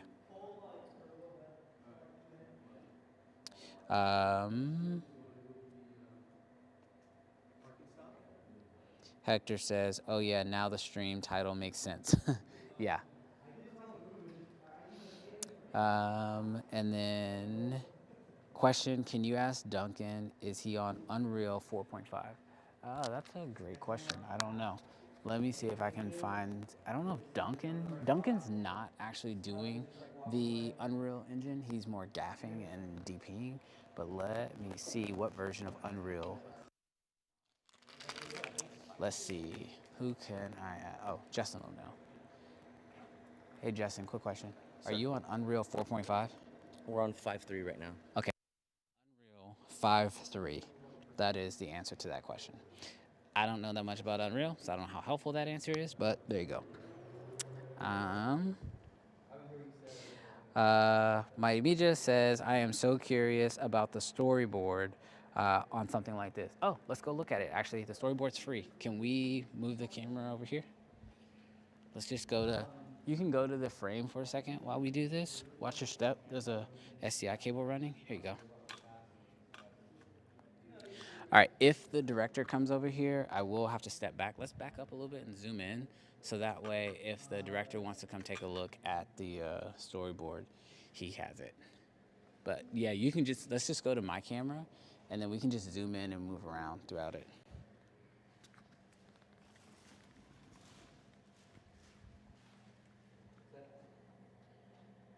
All right. Are we on? Bet. All right, so as y'all can see, this is sort of the storyboard that was here. And so these look like images that were probably created, I'm gonna guess, in Unreal. But as you can see, this film has no dialogue. So it's really just a shot list. And so what this allows you to do is literally not only just see your entire film before you do it, but you can go frame by frame so you know exactly what you need to get and kind of work out that creativity before you actually get on set. And so as you guys can see, we actually started with this shot here. So this is the shot where talent basically is walking to the camera or walking to the car. This is what we showed off earlier. You can zoom in on the lens, by the way, if you want to. Yeah. It's a 28 to 70, or no, 24 to 70. Yeah. So zoom in if we need to show this stuff, make it easier. But so like you can see, these are all the shots that we already started with. And so as you can see here, it has a schedule on here. So 8 to 10, this was their hope to get this block of shots done. In this case, it says we're shooting this on the boat with smoke and a wet down. So that's that water that we had on the ground earlier. Here are those 4 shots. They're not necessarily in the order, because as you can see, this is 1, 4, 5, and 8. And then you have these extra shots here that they're gonna move in. But when the way you wanna shoot on a set like this is as minimal setups as possible, right? So if you can get these 4 shots, even though they're not in the correct order in how you're gonna show them on scene, you wanna go ahead and get those shots. So the bolt, smoke, wet down, props, we get all those shots. And then they moved on to these shots here that don't include talent. This is what you see them currently working on. And so you can see all of this. They have little direct information here, like the door needs to be open. On this one, they're gonna rotate the car, so they're gonna wait and probably shoot this one later, because this is gonna require not only a car rotation, but the world is gonna rotate as well. So they're gonna take care of that. You have lunch built in, gotta feed your crew. Oh, let's get out of the way. Okay, cool. Cool, just making sure that they're good. All right, and then it looks like we'll move into a new environment after lunch, which is the tunnel bridge. And so, as you can see here, the lighting will be completely different. And then we'll have close-up shots here. So we'll have some close-up shots of inside of the vehicle. Again, a different setup. So these are all the shots that they're trying to get today. Oh, you can come through if you need to. Are we in y'all's way? Oh, okay. Okay. So yeah, so these are going to be all the shots that we're getting post, and then it looks like they do have for this project at least 5 shots that are probably, I'm guessing, going to be 100% done inside of Unreal. So this all basically helps to keep the entire crew, to keep everybody on set kind of like locked in, and at any moment, if you're trying to figure out what you're trying to do on set, you can pretty much tell anybody, hey, come over here, showcase this, look at what we're doing, and you should be good. So let's cut to just the frame of that for a moment. And chat, I'm gonna need like 2 seconds. So actually what I'll have you do is I will let you narrate on screen for a minute. Oh, their feed just went out. So let's go just to the camera. Let's show the set. I want you to get on camera, and I want you to tell the people what you've learned so far. Okay. There you go. I didn't plan this chat. So. What up, y'all? It's Stanley again. Again, I'm like kind of like a noob, and it's kind of cool because I think starting out, like a big question I had is like, how does this work? How do you get into rooms like this? When you're in a room like this, how do you talk to the people around you? Stuff like that. And I feel like when you're a fly on the wall, I feel like that is almost like, it's like one of those lessons that are almost priceless, because you kind of get to see how everyone works. You can see what you can ask of people. That's been pretty cool. And then just, you know, if you've ever had a camera, I've seen the Raptor here obviously, and I've also seen, like, you know, R7s being used in studios. You can get to see a whole wide variety of cameras getting used and what you can get out of your camera. I also just think, like, there was a question I saw earlier about why the 288 shutter angle. I think being able to ask people like this who do this a lot, questions like that, and that's just knowledge that I don't feel like I don't even know where to look for when I'm like on YouTube. So it's pretty cool when you got a bunch of professionals around. You can ask them anything. So it's pretty cool. I can't see the comment section. Actually, let me open up my phone. Again, beginner. If you have any questions, keep that in mind, and I'll just save them, the big ones, for Brandon. How's it going? Oh, sweet. Not bad, not bad. You crushing it? No, saving the questions for you. What? Hey, y'all, how did he do? Hey, thumbs up for him in the chat. W's in the chat for him. All right. Sorry, where are we on questions? Let's see. Sorry, y'all. I'm trying to get caught up in the chat. I got behind once I took y'all over to the deal. Okay, so yeah, we answered the Unreal question. I'm so curious about the storyboard. Okay, yeah, so that was the last one we did. John says, just got home and checking in. Thank you guys for doing this BTS. This is so awesome. Thank you for joining us, John. This will be good. No says, did you pitch the Blazars, or were there lens preferences from the director? So the truth is, I think they had other lenses, other anamorphic lenses prepared to do this shoot with, and then it did not work out. Those lenses, I think they got snatched, or not like stolen, but like they got grabbed for another project. And so sort of last minute, they were just like, hey, Brandon, do you have any anamorphics? the anamorphics that I play with are the Blazars. So I was like, yeah, I got my Blazars if you guys want to use those. So they're probably not the lenses he was hoping to use for this project, but you know, desperate times.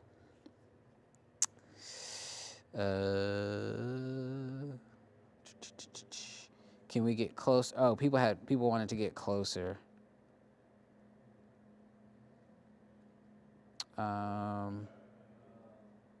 Yeah, can we get closer to the storyboard? Were they able to see the storyboard okay? Mm-hmm. Was it pretty close when it was live? I couldn't tell. Yeah, it zoomed in a bunch. Okay. Yeah, here you go, chat. Let me make sure y'all can see this okay.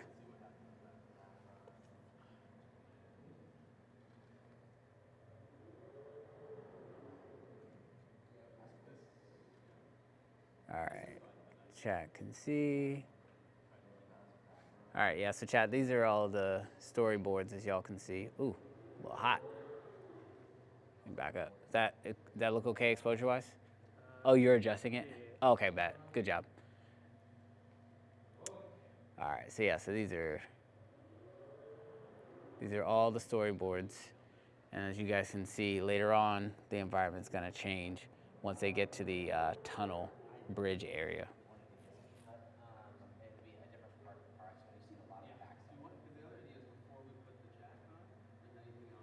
All right, did you pitch the Blazars? Can you ask why we're shooting at 288? 288 is the shutter. Are they on 288 as the shutter angle right now? Feed's out. Oh, the feed is out right now? Okay. And yes, they are. Okay, yeah, so we explained this earlier in case so if I'm sounding repetitive, just want to make sure that for everybody else. They're shooting at 288. Let's just go to the feed. Let's get back to light where they can see me, or at least let me get closer to the scene. But they're shooting at 288 right now because when you're shooting on an LED wall, you typically want to shoot at your shutter angle of being 144.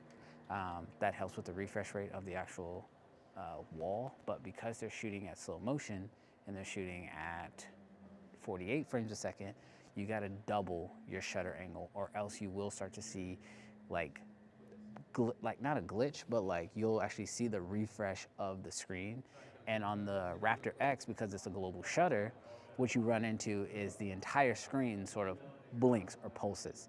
So to eliminate that, you end up shooting at 288 as your shutter angle because you're shooting at 48 frames a second for your frame rate.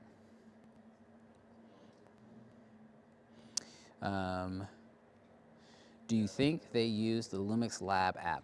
No, I don't think they use the Lumix Lab app. Are you using the YOLO box for this live stream? We will share that information in the future. Currently what I'm using is, I'm not sure if it's actually all the way out yet.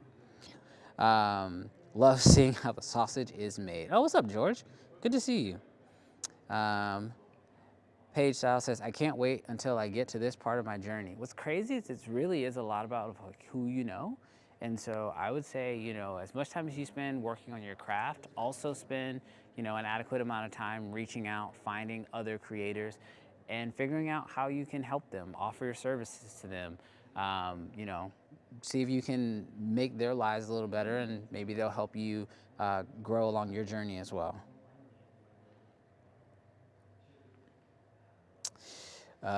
Gary says, I was already trying some stuff in Unreal, and this makes me more motivated to try it out more. Gary, I'll tell you, there are not enough Unreal Engine engineers in the world. And the nice thing about being an Unreal Engine engineer is you can kind of do it from anywhere in the world because you're literally just sending over a digital file. The one thing I will tell you is that a lot of people do Unreal, but in the gaming space, but those same people don't have the skill sets that we need in the film space. And so a lot of times we end up having to hire like these gaming engineers, but then when we tell them what our lighting package is gonna look like on set, they have no idea how to think about how to bring those two worlds together. So I am all on board for people getting more equipped in Unreal. So that'd be really dope.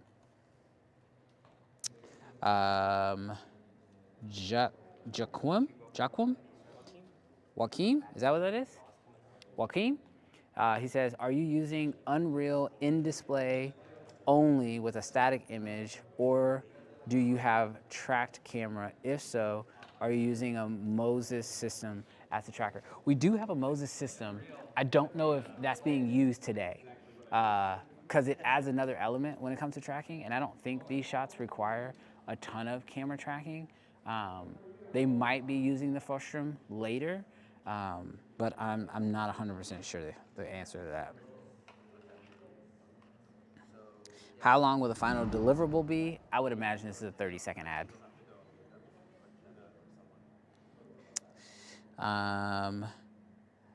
Letta Mindy says, Letta Mindy, is that right?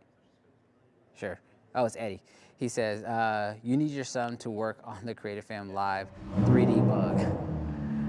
You're killing it. Thanks, Eddie. I appreciate that. Oh, Duncan. This more piece of hardware and different assets in the process, more than just the adjustment of what's possible and the FPS of the wall, which is extremely important for the camera and gen locking. Is this Duncan? Hold on. You can stay there. I'll be right back. Are you commenting on my stream? So you pull out. Are you commenting on my stream? Yeah, of course. Got live stream up. Yeah. Oh man, that's so sick. Sorry, didn't mean to be annoying. You're good. No, you're fine. Yeah, T, keep coming, keep coming, keep coming. Right there. Y'all, I'm next to Duncan right now. Yeah. Bro, it's so sick. Bro, it looks good. Yeah, it's coming together, right? Yeah, it's coming together real good. T, do we have any control over that? All right, chat. I'm gonna bring y'all. I'm gonna bring y'all to. No, you're fine. When you have a moment, let me know. All right, Duncan is currently in the middle of trying to get this scene lit, so he's super busy. But we'll go to him in just a moment when he's got time. All right, let's see. Can we get closer? Oh, I think I already got that. All right, we're good there. Cousin, go see Sinners. I'm about to see it again. Dude, I want to go see Sinners tomorrow. Is that a fiber run with SDI convert on both ends, or is it just straight SDI end to end? I'm pretty sure the cables that you guys see running are just SDI end to end. Does Duncan know about Cine Tracer? I don't know. We're gonna go ask him. Duncan was in the middle of something, so once he gets this scene lit, we'll have a little bit more time with him. What's the most important? This is Gary's question. What is most important to keep in mind while you're on set? Probably the most important thing is be helpful. Be helpful, be respectful, be kind. Like as of right now, like obviously I'm not even doing anything for the set, but even I'm trying to keep my voice down, not be disrespectful, bring you guys on set. I want to be educational for you guys, but I also want to be respectful of the work that they're putting into this. And even earlier, there was some questions about the flare on the lenses, and so I actually stepped in and showed them like what the flare looks. I gave them a little bit of an idea. So any way you can be helpful on set, you want to be that.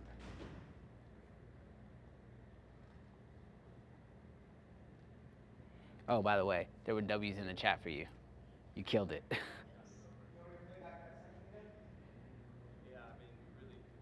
Are we that delayed? There's no way. Those chats have been there for a minute, right? Okay. 10 minutes back. Okay, yeah, got it. Concepts Design says, just for fun, you and Jarrell should start having a catch with the hardball by the scenes, just to see their faces. Bro, we ain't trying to get in trouble whatsoever. All of this is done. Oh, so look, they're going through right now. Actually, let's turn camera. You need a flashlight? Yeah, flashlight. Gotcha. See, guys, be helpful. We've done this one, this one, this one, this one. We did this one. We did this one, scrapping these two. Okay, where are you? We wanna we're on the door opening, so we did some shots like Yeah, I kinda think like we're good these. here. I have to look at the footage, but for sake of moving on, I mean- this is key, and this is key, and these three shots are the key shots here. Okay, So well, my we're feeling is back on track. Just Okay. so you know. So this one is, we can try to do this one. This means we have to put it on. We have to turn the car around. This might be a good time to put it on the jack and turn the car around and do this shot. take it off the jack, do this shot on the side. But this is a definite. Okay. I would prioritize for this shot.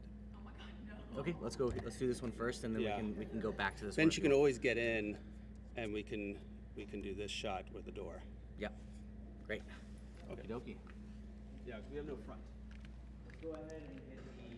That's set online. That's live on set. That was it.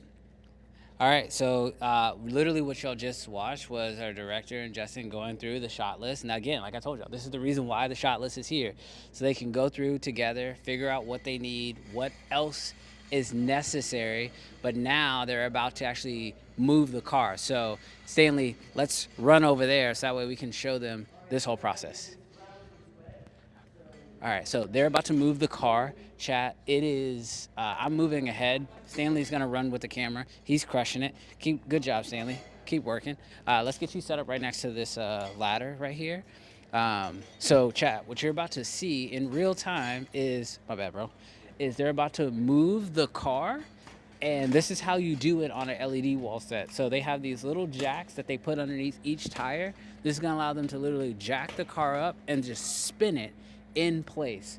Then they're gonna spin the world, and that's how we're gonna be able to get multiple shots in a much, shorter amount of time. Because the idea of one trying to find a location like this that's dark would be impossible. I mean, it's the middle of the day, and we're about to literally shoot at night on this scene. Also, you'd have to have somebody move the car, physically drive it around, try to get the perfect position.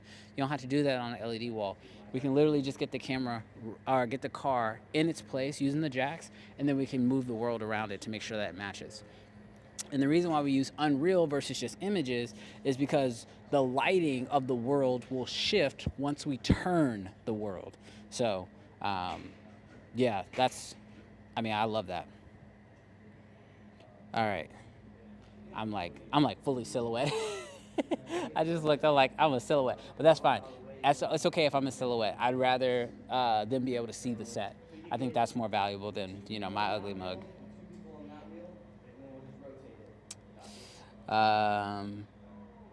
Francisco says, thanks, Brandon. Really appreciate that about the shutter angle. No problem. I think it's called banding when the screen blinks like that. Yeah. So, and so that's sort of like when we start talking about the difference between like a rolling shutter and a global shutter. A rolling shutter does that banding from top to bottom, right? And that's literally your camera writing lines at a time. But on like the Raptor X, which is the camera that they're using for the project, it doesn't write from top to bottom, it writes everything at once. So you wouldn't see banding, what you would see is flickering. And so that's why they're shooting at that. But yeah, look at them go. Car is moving. They are spinning a $150,000 car like it's a top. Wild. Boom, car moved. And just like that, they moved the car. Now they're about to get ready to flip the world to match.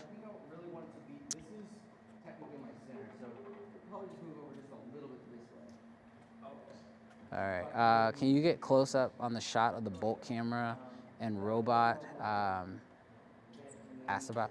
Can you get a close-up shot of the Bolt camera robot and ask about it? What questions do you have about the Bolt? The Bolt's easy. We can talk about the Bolt all day. Actually, you could probably zoom in and show the Bolt right now. But yeah, so this is the high-speed Bolt from Margaret Roberts Motion Control. They actually just have it right now on the jacks, that way they can move it around as needed, because this camera package isn't super heavy and they're not moving it very fast, so they should be okay. As you can see, the RED V-Raptor is currently on here, and then they've got a wireless transmission feed. I think this is the DJI transmission feed they have on the back of here. And then what's really cool about the robot is there's also, because it's a MRMC, which is Mark Roberts Motion Control, it has control over focus, because you basically tell it however much it's moving, it can actually adjust and pull focus manually, or automatically, I guess you'd be pulling focus, but you're pulling it through the robot versus having like an AC actually do it.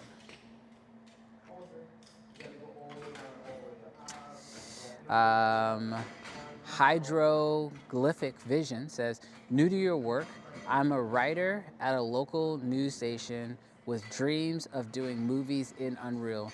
Thanks for the motivation. Oh, dude, thank you for joining. I appreciate you coming live on set. This is a lot of fun. Mighty Miji says, that's so dope. Did they scrap a shot as well? Yes, so we heard that happen live. This is one of the things that happens. You want to maybe over prepare. I think they scrapped like 2 shots, and then they decided to move one shot to a different area within the video to try to get us back on schedule. So I think they got a little bit behind schedule, and that happens. I don't think I've ever been on a shoot where we're, especially when you're using like the robot and Unreal, where you don't scrap a shot because you run out of time. Now, if you have an infinite budget and you're Marvel, then yeah, you just come back the next day and you do it. But when you're working on a budget, especially with a lot of people who are donating their time, donating their gear, yeah, it's normal to scrap something. But like you heard him say, certain shots are imperative to the story. Some shots are nice to have. So it's good to have both prepared. So that way, if there's a shot you need to scrap, you can scrap it.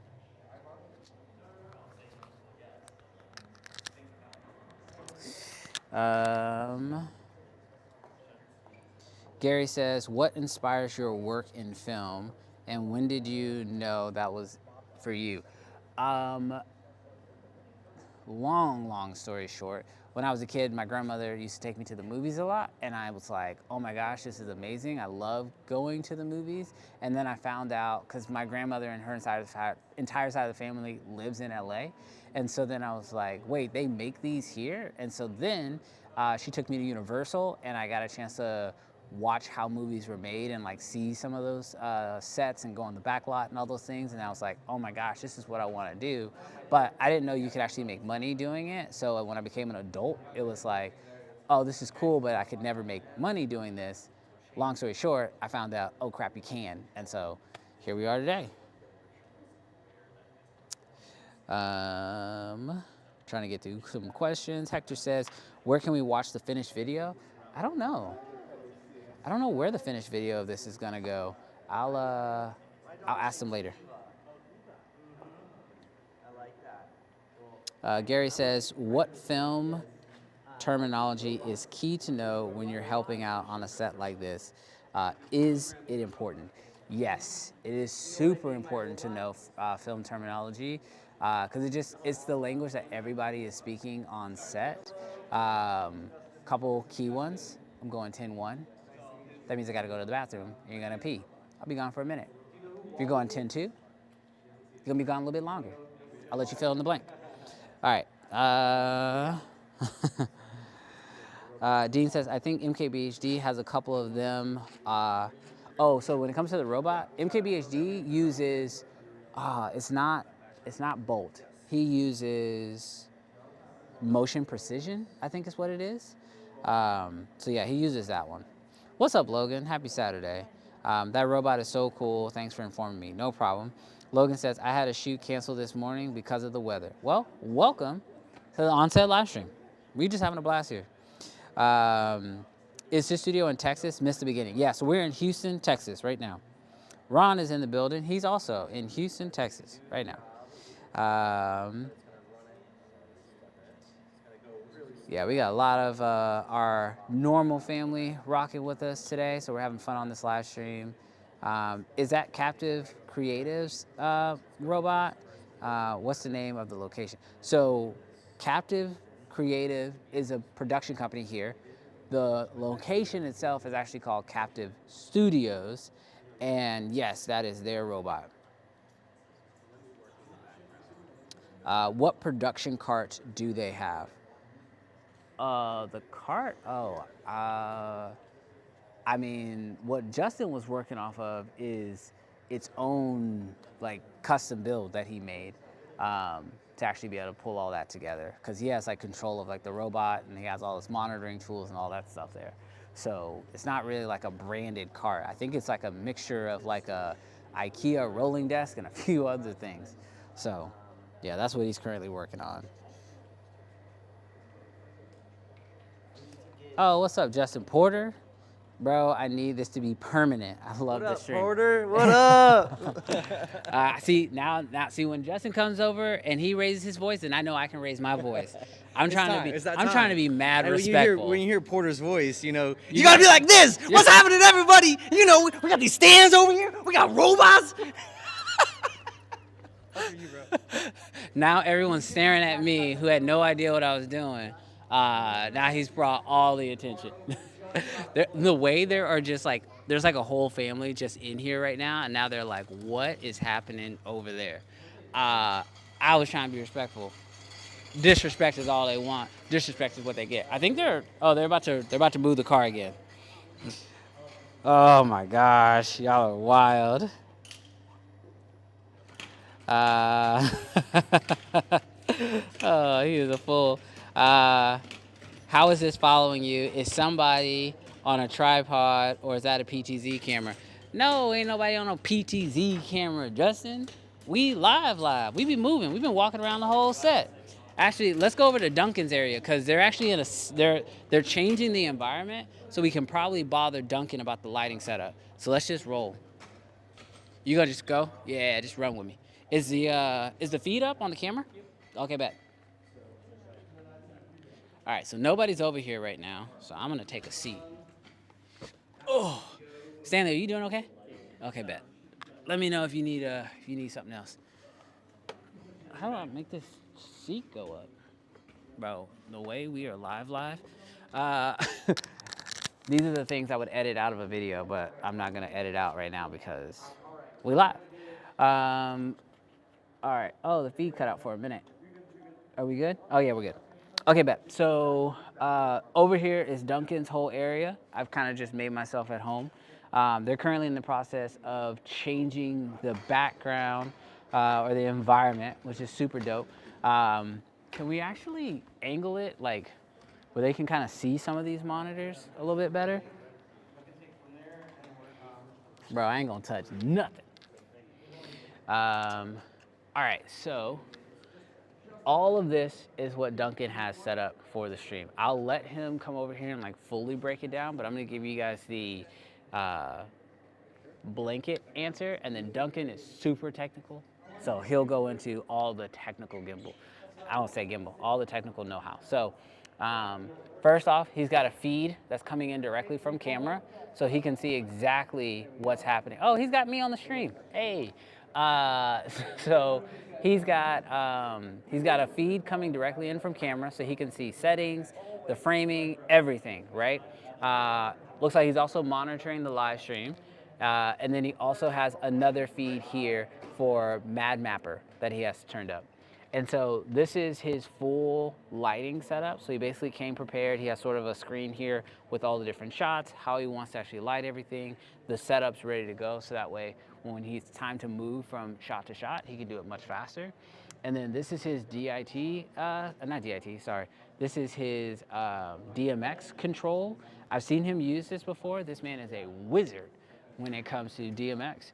And so he has control over all the lights. And so I've told you guys, there are nan lights here, there are aperture lights here, there are, I don't know if he brought the other ones, but he has he is brand agnostic. But when you start using multiple brands, if you want to be able to control all of them, you use DMX. And so that's what he has here. This is his whole system, so that way he can actually control all the lights from right here, and then he can see exactly what the camera is producing. So as you guys can see right now, they're currently getting the environment set up. So this blue light you're seeing is actually just the background of the computer, but they're working on getting the environment up on the screen, so that way they can start getting that ready for these next few shots. And so while multiple things are happening, the world is getting put together. Justin's locking down the next movement from the bolt itself. We've got crew who is getting the camera, or I'm sorry, getting the car actually set up exactly where it needs to be. And yeah, you got a bunch of team members who are all working on things at the same time. This is the time when people start moving and you start seeing all this stuff happening. That's when you know you have a little bit more time to speak, have conversations, ask people questions, that kind of stuff. Once you start filming, you want to just go, get the shots as needed. But right now, people need a few time to get ready for the next setup. And so as you guys can see, this whole setup process, going from the last batch of shots to this one, could potentially take, 45 minutes to an hour.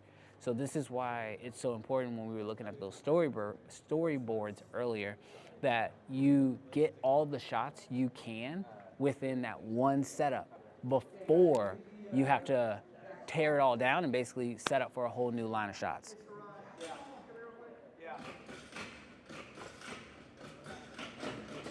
So yeah, if you guys are liking this on set live, do me a favor, hit the thumbs up button so that way we can make sure we do this again.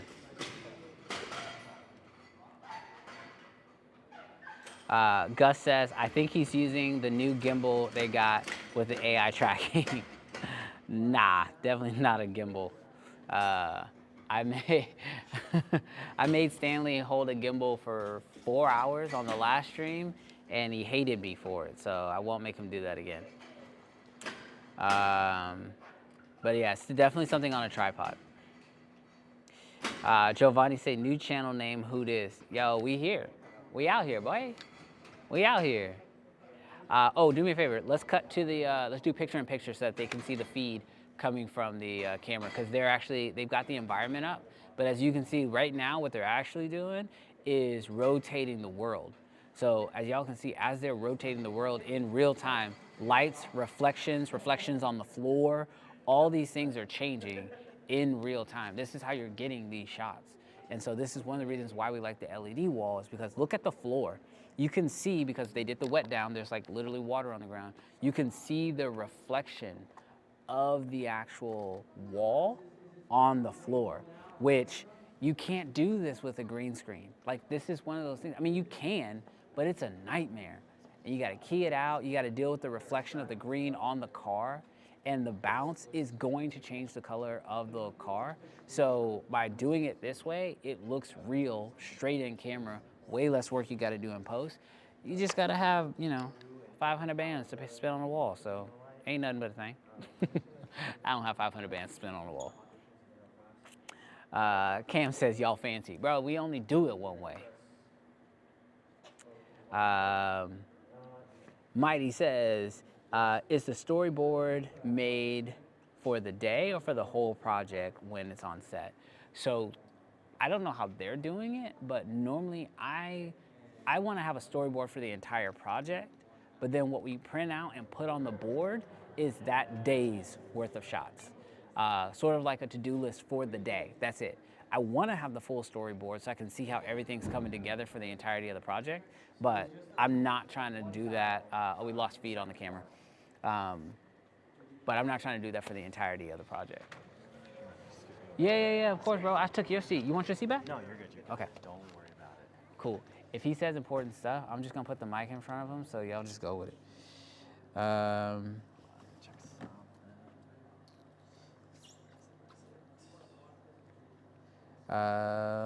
Let's see what that question was.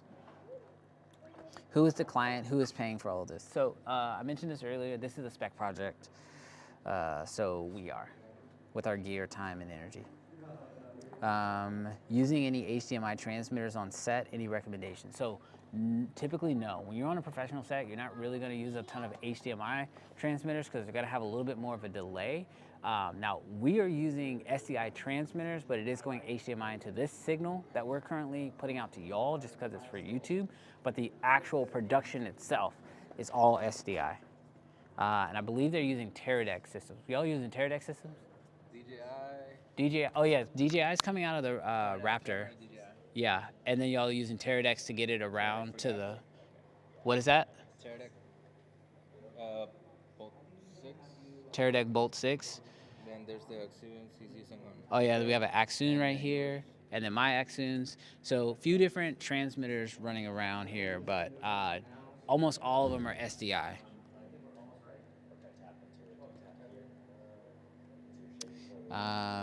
Do you ever use Studio Binder? I do use Studio Binder. It's an easy way to send out call lists. It's an easy way to create storyboards and shot lists. Yeah, Studio Binder is pretty sick. And I like that they charge monthly for it, so I can like sign up, use it for that project, and then if I don't need it the next project, cancel it. Logan says, how long are your shoot days typically on projects like this? 10 hours. 10 hours is pretty much the average. Have you seen the new Axon Director's Monitor? I have. They had it at NAB. They told me that it'll be coming very soon. Hopefully, they'll be nice enough to send me one. But it does look really, really sick. I'm hoping that they send me one. Gary says, I'm looking forward to see where Creative Fam goes next. This is so cool to be getting a better understanding of the production. Yeah, oh, my bad, bro. No, you're good. You're I good. wanted to ask you about the Zoom monitor, actually. Oh, yeah, what's up? Is it, it supports all the different CineView models? The Yes, old and the new ones? yes. So the 4K one? The 4K, and the the 2? HE, the SE, and then the new 4K 60 one that just came out. That's awesome. And And it's- the OS has all the standard stuff, like new screenshots. the Yes, but it's a opacities and new stuff. OS, so it's not the one like from their app. They built a whole new OS on it, and it's way better. I love that. Yeah. That's awesome. So it's pretty sick. Thank you. Sorry. Yeah, no worries. What are you doing right now? Okay, so right now I have a whole bunch of different things running. Primarily, I'm using Blackout as my DMX console for the moment because what we're going to be doing later is going to involve like pixel mapping, live feed input, and like a lot of other complicated stuff on my network that's going to route into my fixtures. So what's nice is Blackout can do like merging of DMX data. So I can basically take lighting control from another application, in this case Mad Mapper, run it over here to Blackout, and then essentially turn it on and off depending on what I actually have to do. So like if I want to run a really cool video effect across a bunch of pixel tubes like we're going to be doing to emulate the wall, I could, for instance, tell it to just do like the luminance or the intensity value, and then I can paint the color myself overlaid on top of that. Because the camera, the wall, the color spaces, all of that stuff can be calibrated, and the fixtures can still be like playing a little differently. So that's why I have to use this Seikonic C800 here. So I'm constantly metering my XY, my HSI, my RGB, and all those different values, and able to see what the camera's seeing, what my lights are doing, how I can offset them all. And it's just really fun to control very advanced effects that would take an eternity to program and not even look as good just by playing back a video. Not to mention, then he can send stuff from Unreal to me. And right now you can see I have a live feed running from the wall. So later I can actually drag and drop and put lighting cues basically up into here for any of the fixtures. So as they go down like a tunnel, for instance, as these individual tube lights pass, then they'll play back on whatever fixtures I decide for them to play back on. So you're pulling assets from the wall to inform the exact color references that your fixtures are going to do. And I noticed that you're not just using, NAND light. You've got some aperture lights in here. You've got NAND lights in here. So this program allows you to do that across lighting fixtures? Yeah, so everything's DMX, so it's agnostic of brand as long as the lights themselves have the physical connections and the DMX profiles and modes. So what becomes tricky about this is you have to decide on certain modes and certain programming types for every fixture based on what your needs are. So for instance, like some things like CCT HSI are more applicable to your standard video filming on a day-to-day basis, but when you get into running effects, you're going to have problems with the light interpreting what you want it to do. The channels can get confused. The light can start to flicker in bad ways. So you really want to reassess every little thing you need your light to do and not give it any more or any less. Just give it exactly what it needs and then program those channels to match. So the majority of these lights right now are not in any sort of ultimate mode or with a ton of functionality. They're set into really basic dim RGB because most of what we're doing isn't based in your typical CCT range. We're working in a world of color. We're working in different tones of color. So that's why a lot of these are in XY or RGB modes. Got so it. just depending on what kind of effects I need to run on them. Got it. So that way it doesn't matter what the lighting manufacturer has pre-programmed for those modes. You can almost overwrite those. Exactly. Everything I want to do for every single light is a custom choice of mine. I set every light to every position I want it to be, and then I record that position, and then I can do another one, and I can play them back in a sequence. Yeah. Not to mention I can group lights together in any configuration I want. So we have 3 big lights up there, 3 4x4 panels, and those ones are grouped together on one fader as the softbox. And so I have one fader that's set for the softbox intensity, and then I go to the next fader page that's set for color temperature, since that one we're not doing RGB effects on. But just as a backup in case they call for it, I do have it programmed with RGB in there because I saw some assets that might be useful for. So it depends. Oh, they're getting this shot. Oh, yeah. Are we on picture in picture? Okay. Did they see that shot? No. It's not up. It's not up. Oh, dang it. Well, you got a slight delay. We just had a really sick shot they just did. I think they're going to, they're going to do playback. Let's stay on picture in picture, because if they do playback, I want to see it. I want to see it on frame, y'all. That was sick. Yeah, there we go. They're about to do playback.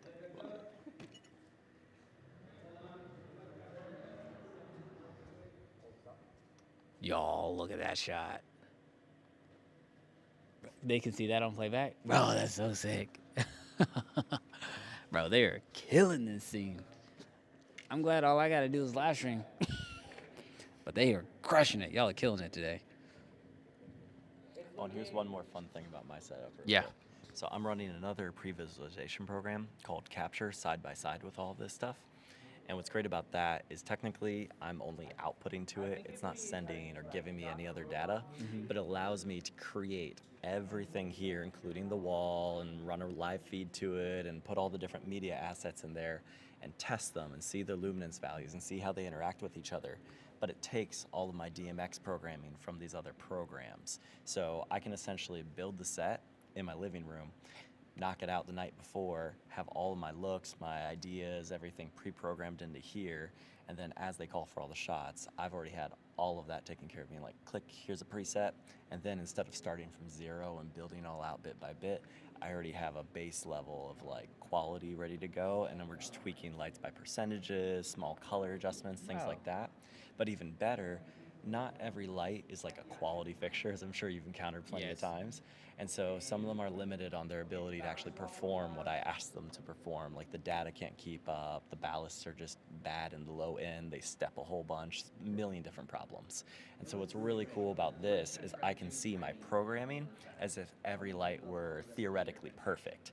So I can compare whatever I'm telling the lights to do in the virtual world to what's actually happening in the real world in front of me, and it helps me troubleshoot things and understand if a light has a programming error, if there's a network issue, if a universe is set into the wrong piece of other universe. It all just is like if the world was everything exactly how I would like it. What's the name of that program? Capture. That's called Capture. Chat, that's Captures. Y'all just went to film school. Oh, one more cool one actually. I don't know. Have you seen Video Assist? Which one is this one? This is Video Assist. So this is on the iPad. So this is one of my favorite apps I've gotten. It's a VTR app. So essentially every time they hit speed, it automatically detects it and records and makes its own list of proxies. And so I have the whole day, every shot here ready to pull up. I can scrub through anything. I can take a screenshot of anything. I can set in and out points. And then I can go in here and say, oh, I want to loop this a little bit. I want to send that to this person. And I can even go in here, click on something, share it, and airdrop it straight to your phone so you can send it to a producer. It has LUT capability, calibration, grids, frame guides, layers, every little thing in the world you can imagine. How are you pulling the feed from the camera into there? So this is a little setup I have where it's one of those Asun CineView 2s. Okay. And it runs USB-C into a hub, and then that hub goes into the iPad USB-C with a little U-shaped USB-C connection. So what's great about that is I have it extremely slim, extremely bright, decently color calibrated, especially on my 13-inch Pro iPad over here, version of whatever I'm looking at, that's always making proxies, always telling me everything I need to know, is super lightweight and bigger than the average small HD, and then has all this amazing custom VTR capability. What's the name of this app one more time? It's called Video Assist. Y'all go download Video Assist right now on your iPads. So good, I'm telling you. Bro, I did not know this app existed. I'm making a note for myself, Brandon. Go download Video Assist right now.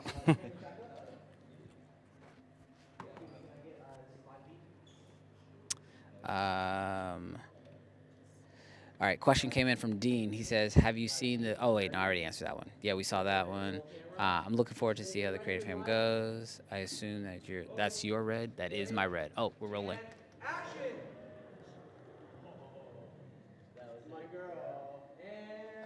Bro, that was so sick. Bro, these shots are money. These shots are money, y'all. Someone said those flares.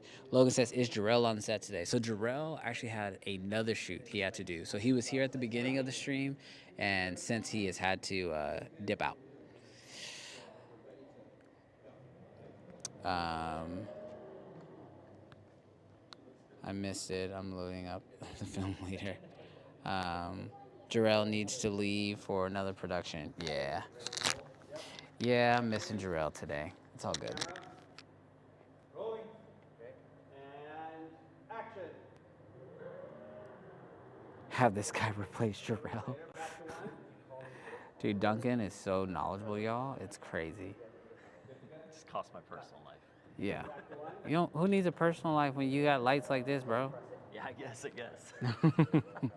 Tell that to my wife. Bro, anybody who marries a filmmaker just needs to understand we are not going to be around very often. It's brutal. It's brutal. Yeah. Like, there's a few things you got to know. We're going to spend a lot of money on stuff you don't understand. We're not going to be around a whole lot. And don't watch movies with us because we're going to ruin it. Because every time I watch something, I'm like, oh, this is about to happen. She's like, how you know? I was like, well, you can tell by how they motivated this camera movement and how this light just came in. It's wild. What glass are we shooting on today? We are shooting on the Blazar Remises. And I'm pretty sure they have the 45 on there right now. Do you have it notated? I do not. Okay. But I have to say, they're very pretty. I'm impressed. Whoa. Duncan said that the Remises are, hey, that's big. Duncan likes the lenses, and y'all should, dang it, I'm so bad about affiliate links. I need affiliate links. Somebody find my affiliate link and share it. Gary says, I love the shot with the lady at the start. Was crazy good. Yeah, well, hopefully, obviously when the stream is over, we'll be able to go back and actually share. Like, you guys can go back and watch it from the beginning because the shots are fire. But hopefully, as soon as this project is done, I'll also be able to share that with you guys, or at least point you guys to where you can go and see it. Because, man, like that shot right there, that shot is money. Gosh, that shot is money. Yeah, Concept says, guy has crazy knowledge. Dude, Duncan's one of those people that I can bring out on a shoot and just like, be like, hey, I want this to look good, and I can walk away, and Duncan's gonna do it. So he's wild like that. Dean says, can you, I think I'm supposed to ask him if he knows about Cine Tracer. Oh, that's right. I was supposed to ask him about Cine Tracer. Remind me when Duncan comes back to ask him about Cine Tracer. I think he's having to move some fixtures around right now. Pause the movie for like 30 minutes to take a break to break down the lighting setup. Yo, when I watched the first John Wick with my wife, I had just started getting into like the idea of like tubes, like using them as practical. And when you watch John Wick 1, there are so many Astera tubes all over that film that if you are obsessed with tubes, you are not gonna be able to focus. There's literally a scene where he's running down the stairs and there are Astera tubes on the stairs. They're just there, just laid out. I think there was like 20 of them. It was wild, and I was just breaking down everything. John Wick is one of those movies, it's hard for me to just like turn my brain off and watch it. I'm always dissecting it.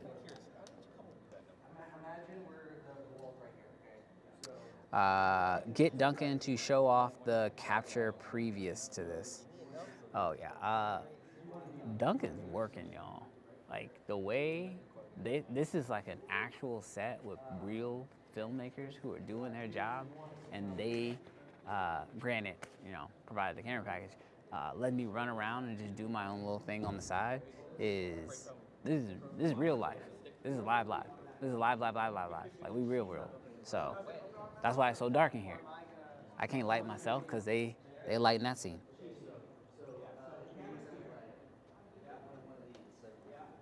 Bro, how long have we been live for? Oh my gosh, we've been live for 2 hours? Bro. All right, we probably got maybe another hour that we're gonna stay live. So if y'all got questions, make sure y'all start throwing them in the chat. As new people show up, tell them if they got questions, throw them in the chat, because we only gonna keep rocking for probably about maybe an hour. All right, let's see. Oh, let's take them to the Unreal Engine area.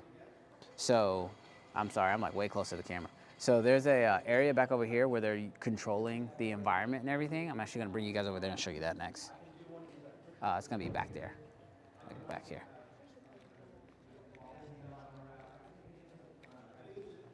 All right, watch yourself. There are cables. Oh, you good? All right, let's maybe set you up right there and then set me up here so I can show them everything that's going down over here. You have to crank that ISO, bro.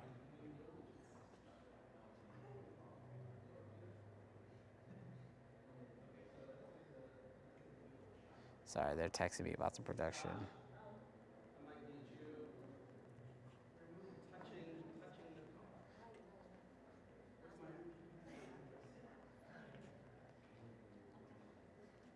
All right, hey, so they need me to check on something for the production. So, I was gonna say cut to you. Oh. Yeah, it's you. You're back on. All right, we are.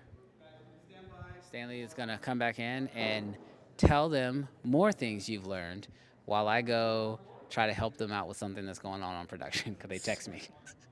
No, we planned this. Yeah, we totally planned this. This is normal. This is totally cool, you know? Yeah, so anyway, we're back. I'm back. I don't know where I'm standing in the frame, but hopefully I'm to the left of the actual feed. If not, you know, YOLO. But yeah, what else did I learn today? Well, robots are cool. Not something I can see in my near future, but definitely on my Christmas list. By the way, I might be gone for a minute. Oh, okay, Yeah, all so right. be ready to stall hard. If you need questions, y'all ask. All right, ask y'all. him questions. I'm opening up my Wow, YouTube. Yeah, open up your YouTube. They're gonna ask you some questions. Chat, ask him some questions, cause they need assistance with media, and I gotta go find a solution. All right. So it might be like 2 or 3 minutes. All right, well, 2-3 minutes. Here we go. Y'all get him. All right, well, someone start a timer? No, I'm kidding. Anyway, all right, so let me know if you got any questions from, like, my perspective, right? Like, if you're wanting to get into this, like, commercial work, all that stuff, you know, I'm blessed to be here as a fly on the wall. Let me know what you have questions for if you were me. And if not, and you're a pro, and you got questions, I will save them for Brandon.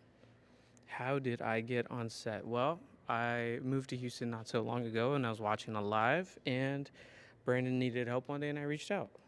One of the things he said earlier, you know, DM people, I did. I don't know if Justin's still watching, but Justin has a joke with Brandon's response time, but he got to me, I got lucky, and here I am. He asked me if I was free, and I was. How big is the crew for this bag project? All right, man. Since we got to kill time, I'm going to count one by one. 1, 2, 3, 4, 5, 6, 7, 8, 9, 10, 11, 12. You're up to 12. I got 12, guys. 12 people on set so far. Some people are walking in and out. So I'm going to go with 12 right now. Let's see what else is going on. It looks like they're raising the camera a bit. It's really cool. They got a BTS person up on this ladder. What are you shooting BTS on today? Well, I am actually rocking a tripod. This camera that I'm talking to, I'm actually behind the camera when Brandon's on, and I'm kind of just picking it up and walking around with him. It's pretty cool. Testing out a new kit. I think he's gonna do an unveiling later. But yeah, pretty awesome. Man, I just have this like urge to want to mess with all the camera settings, but I'm live. Hold up. All right, I'm moving the camera, guys, so give me 2 seconds. I am too dark. Here we go. All right, I'm back. Gus, you are cracking up. I am too. I appreciate you, bro. I don't know what I'm doing, but we out here. Sorry if the screens are really bright. What was unexpected to you that you learned today? Ooh, okay. What was unexpected? Well, where do I start? The crazy thing right now, right? I know y'all probably can't see it, but I'm gonna move the camera a little bit this way so maybe you can. If not, we'll probably get closer later. I didn't know you can make smoke playing on the video screen, the video wall, to look like it was real. I know Brandon mentioned they got like a haze machine. I see 2 of them on the side. But right now, I'm staring at the video wall, and the exhaust literally looks like it's got this, like, it's doing the smoke. And then while I'm watching the preview, it looks legit. So that's something I didn't really know about video walls. That's pretty cool. Yo, Ron, good to see you too, man. What camera are you on? We are rocking the R3, the Canon R3 with the 24-70 2.8. It is crushing it right now. As a fellow Canon user, I am proud. What are your aspirations in film? Oof. Man, okay, I don't know. Sometimes, so I started this whole thing because I was in a band. We needed a camera guy and no one wanted to do it. So I started that a long time ago. And here I am. I'm kind of, just got, I've been friends with Brandon for about a month and I've already gotten myself into a red Komodo. So I think I want to try to see if I can do some indie small time work. YouTube for sure. I am also on YouTube, but I've got like 2 videos up, so I'll talk to you guys about that later when I've got like a few more. What's your overall goal? What are your next steps? Well, I'm gonna try to see how many more times I can get to be a fly on the wall and see if I can just learn. I feel personally like this is the best way to learn when it comes to whatever you want to do. Just get your hands dirty. Like Brandon said before, sometimes they may reach out to for help. And just being available, just being ready and asking questions. If I don't know what they're talking about or they use some verbiage that I'm not sure about, I'll be like, hey, I'm down, help you out, but just like, I just need you to break that down for me real quick. Just be available, just be pretty, ready to go. What is the key light they're using and is there a negative fill on set? Baracho, I will let you know when Brandon gets back. There were a lot of words in there that I don't yet know about.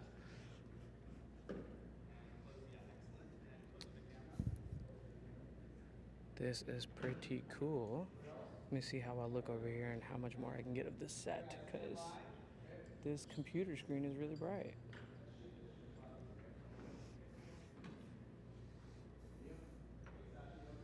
For anyone curious, just join in the chat. This is the Accurate NSX. It looks like they're doing some sort of a commercial situation for it. Pretty awesome. It is loud when they turn it on, which they may or may not do right now. I hope to turn on the headlights though, because this car is pretty. Yep, there they go. Ooh, and they turned it on. We got lucky. Sorry, y'all. I'm also an aspiring car guy, so there's that too. Oh, Brandon's back. He is walking across the set as he does.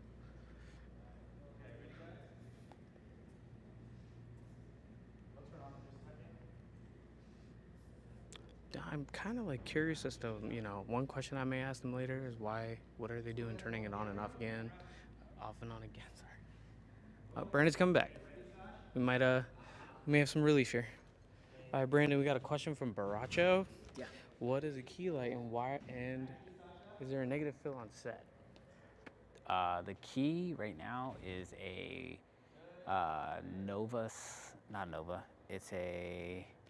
it's a slim. It's one of those Nanlite slims going into a 12 by bounce. And currently there is no negative fill specifically because it's already dark as crap in here. Sorry. I had to step away. Appreciate you for doing that. They needed help with some media related things, and so I had to do what I had to do. All right, let's see if we can pull back up chat, because I don't know where I'm at in the stream. Chat. Look up. What did y'all talk about while I was gone? I just answered some questions.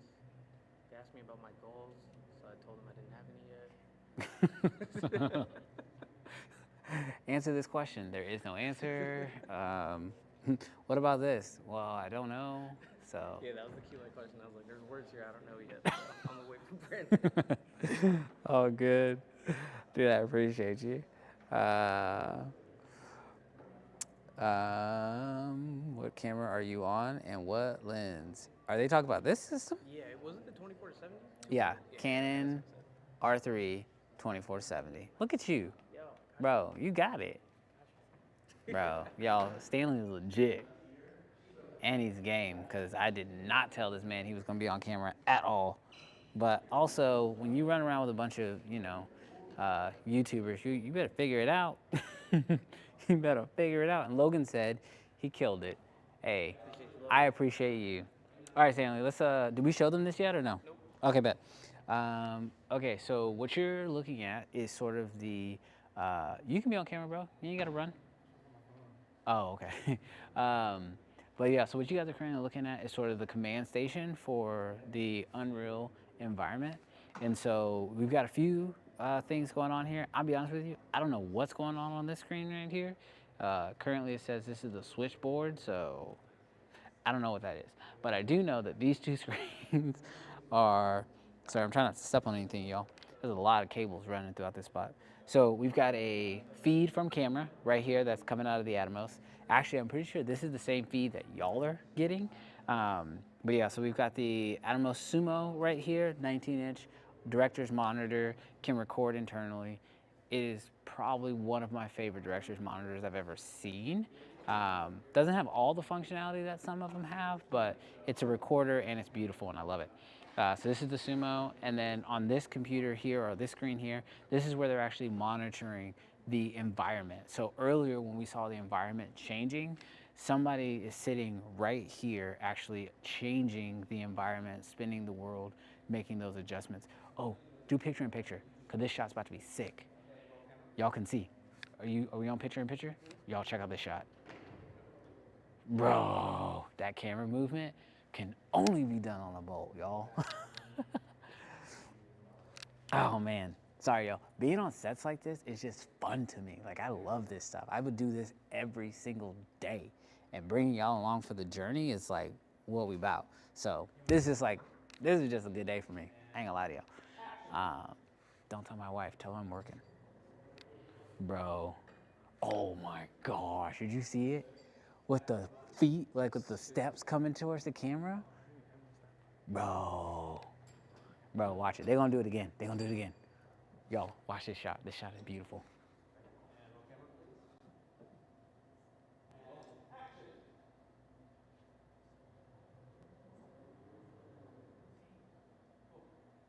Bro, I ain't gonna lie. The first one was a little bit better because she was closer to the car. But yo, these shots look so good. Oh man, I'm like a kid on behind the scenes right now. Like y'all, like this kind of stuff brings me joy. So I ain't care. Gary says, who was the name of the guy with the lighting controls that was sitting beside Brandon? It's Duncan Johnson. S blows my PCs are using for, blow my PCs are they using for Unreal? S blow my PCs. What? I don't understand what that question is. Do you understand that question? The last one? How many? How many PCs are they using for Unreal? I think it's just one. I think they're just running everything off of one. Actually, this will be very boring. So ask me if y'all want to see it in the chat, but I can tell y'all there's a full server and computer and everything that's running into that back room. And so that's how they're actually running everything to the wall and being able to control it right here. And they have this thing set up that we've done in the past where you can like remotely control everything, like even from like a laptop, like in a whole nother state or whatever. I can show y'all the server room, but it's just dark and boring. So unless y'all specifically ask for it, I'm gonna keep it pushing.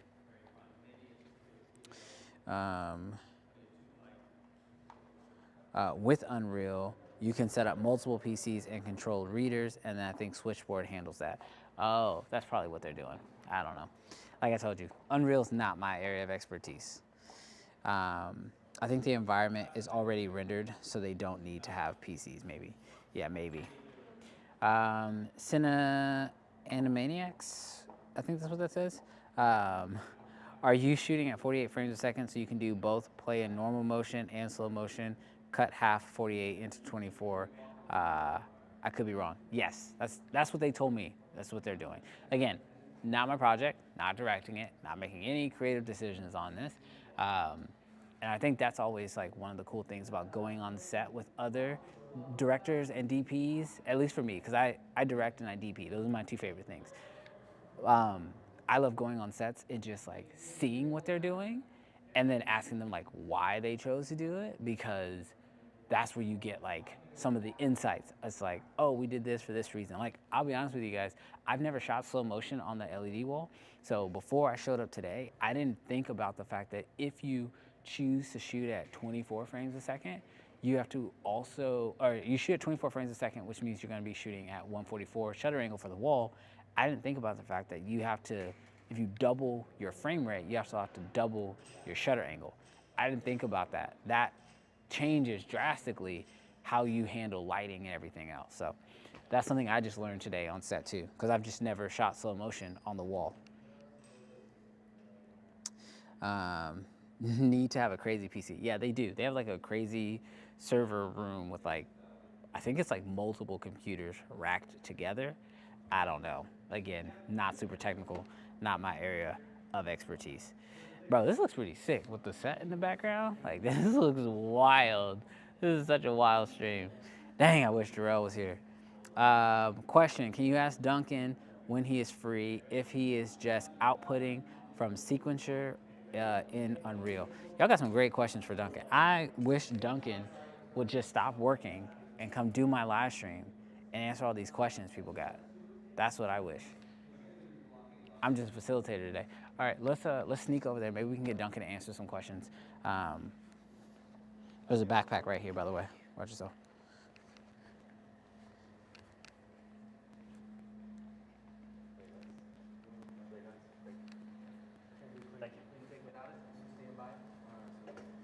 Ready? Yep. Roll camera. Rolling. And action.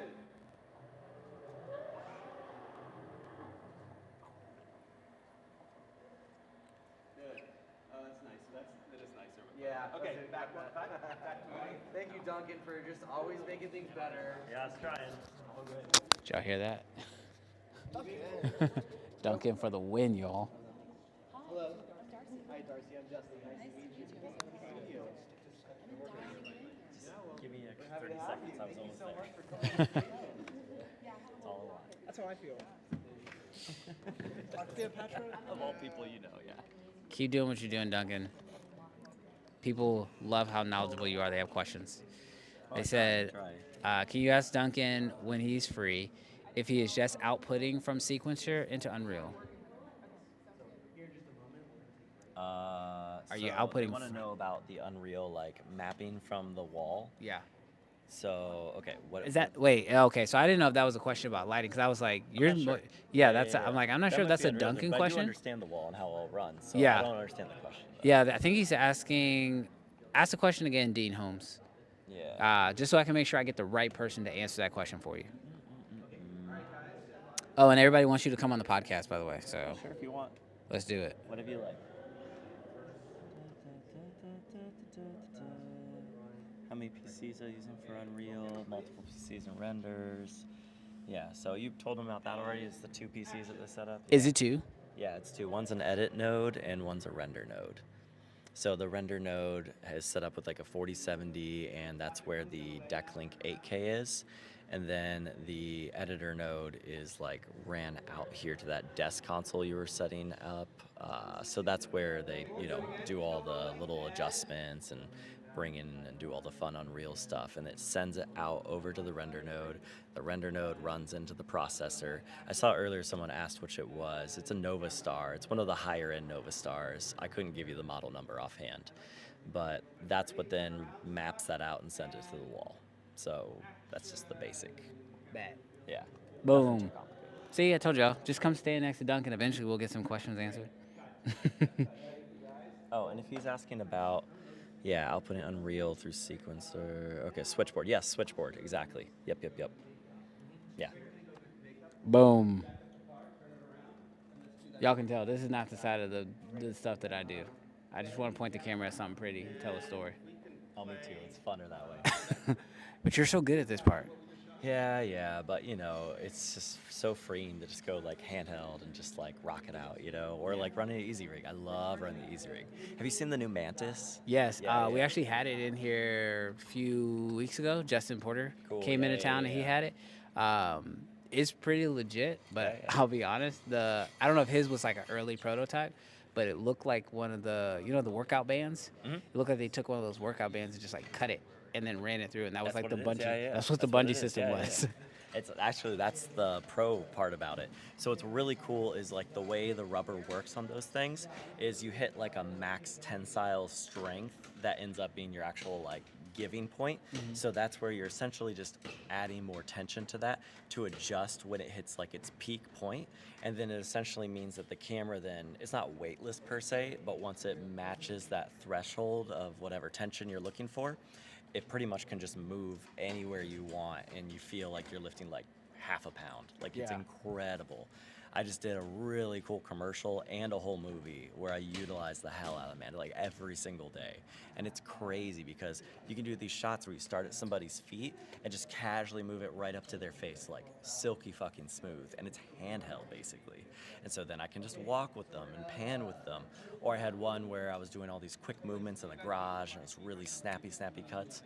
And I had to track with the guy's feet back and forth on things, but kind of with a little bit of a pan wrap around. Yeah. And dude, the freedom I got from that is nothing like a traditional easy rig. Not even with all the vario adjustments and all the different arm adjustments. Nothing's like the Mantis. The Mantis is so sick. It's really You hear that, Mantis? Send Duncan a free I know one. the guys, they're cool. Actually, T broke the Mantis I was using by accident. We had to get a whole back and forth going. Life on set, bro. It is life. Yeah. L&D, shit breaks. Tough breaks. Sorry. You're fine. All right, chat. I think they're getting ready to set up for another shot. You want to pan to set? They're about to move the car again. All right, so the car's on the move. So that list of shots are done. So we're about to get ready to get another list of shots. Let's.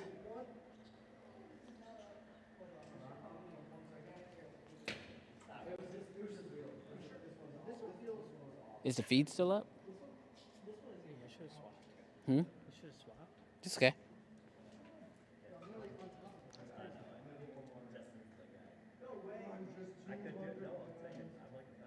Let's go move them to the other side.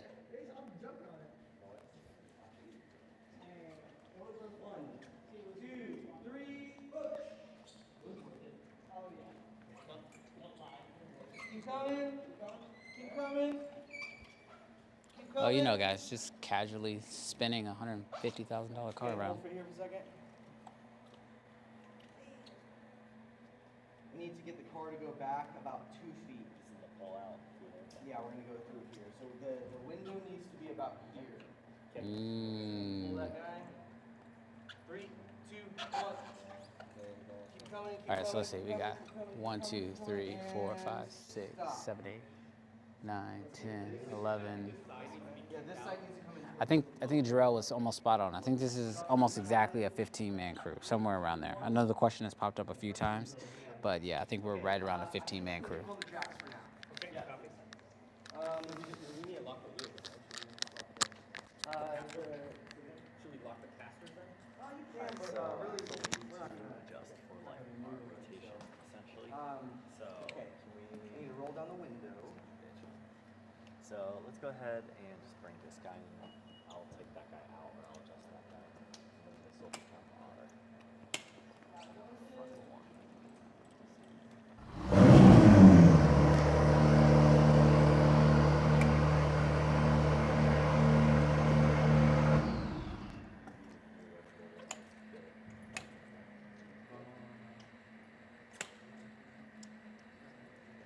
That's good to hear.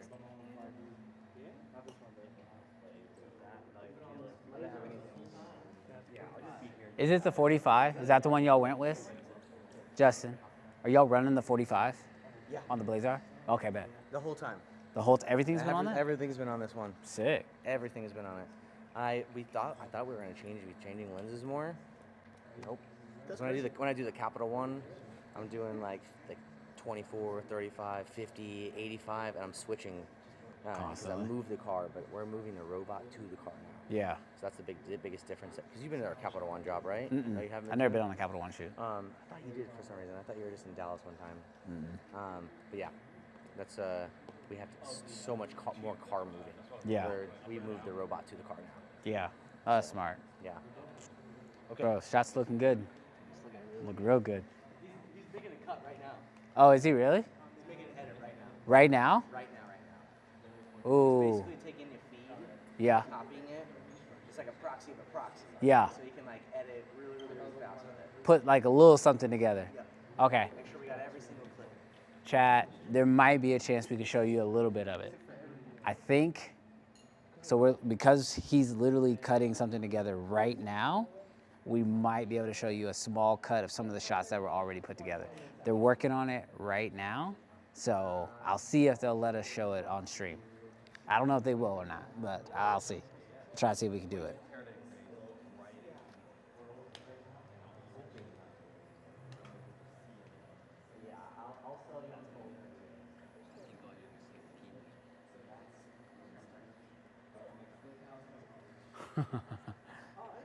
Ron, I just read your comment.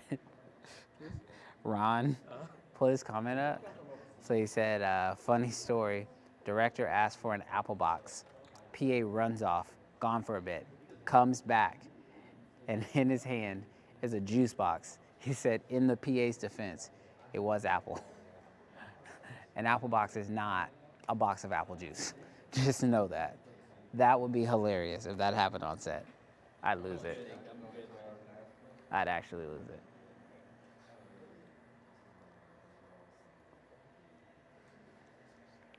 All right, so chat, here's what we're gonna do. We're gonna stay live as we finish through this last set. I have a question for you. Yeah, So we've got your mag that's full. How long on average does it take? I've given you guys another one. Oh, you got another one? Yeah, Okay, cool. Kiwi has it. Kiwi's got it, great. Because I was like, oh man, how are we gonna? Yep. But on average, how long does it take to drop one of those? It depends on the car. I mean, it depends on your reader, but maybe 20 minutes. That the one I gave you was a 660. Yeah. So if That's you're fast. going into an SSD, like maybe 20, 25 minutes. I If was thinking an hour to 2 hours. Oh no, That's not so if much you're better. using So like much an better. SSD. You should be fine. Yeah, we got SSDs. Okay.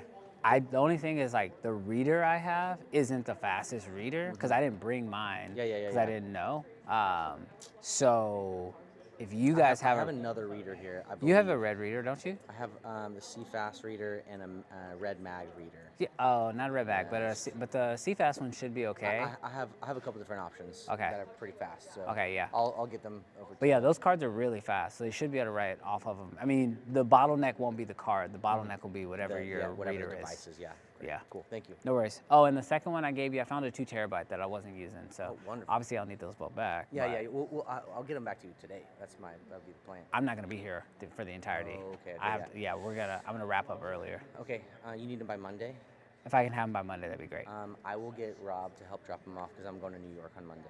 Okay, yeah. Just bring back the camera, the lenses. Just bring me all my stuff. I'll get everything packed up tonight. Yeah, that works. So he can just bring it out to you on Monday. Yeah, that works. Sound good? Bet. Awesome. Thank you. No problem. Chat. We just here. We just having fun. All right.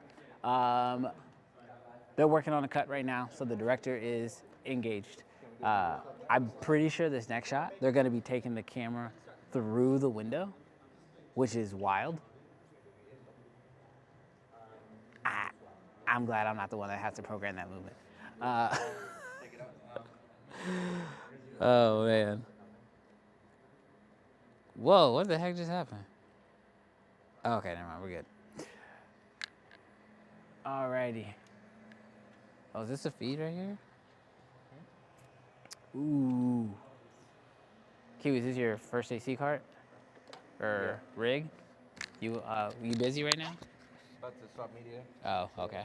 After you swap media, I'm gonna have you break down your setup. More knowledge coming your way very soon. What'd you say? It's a mess back there. Bro, it's real. This is really what it's like. 2 Starbucks containers, half drink.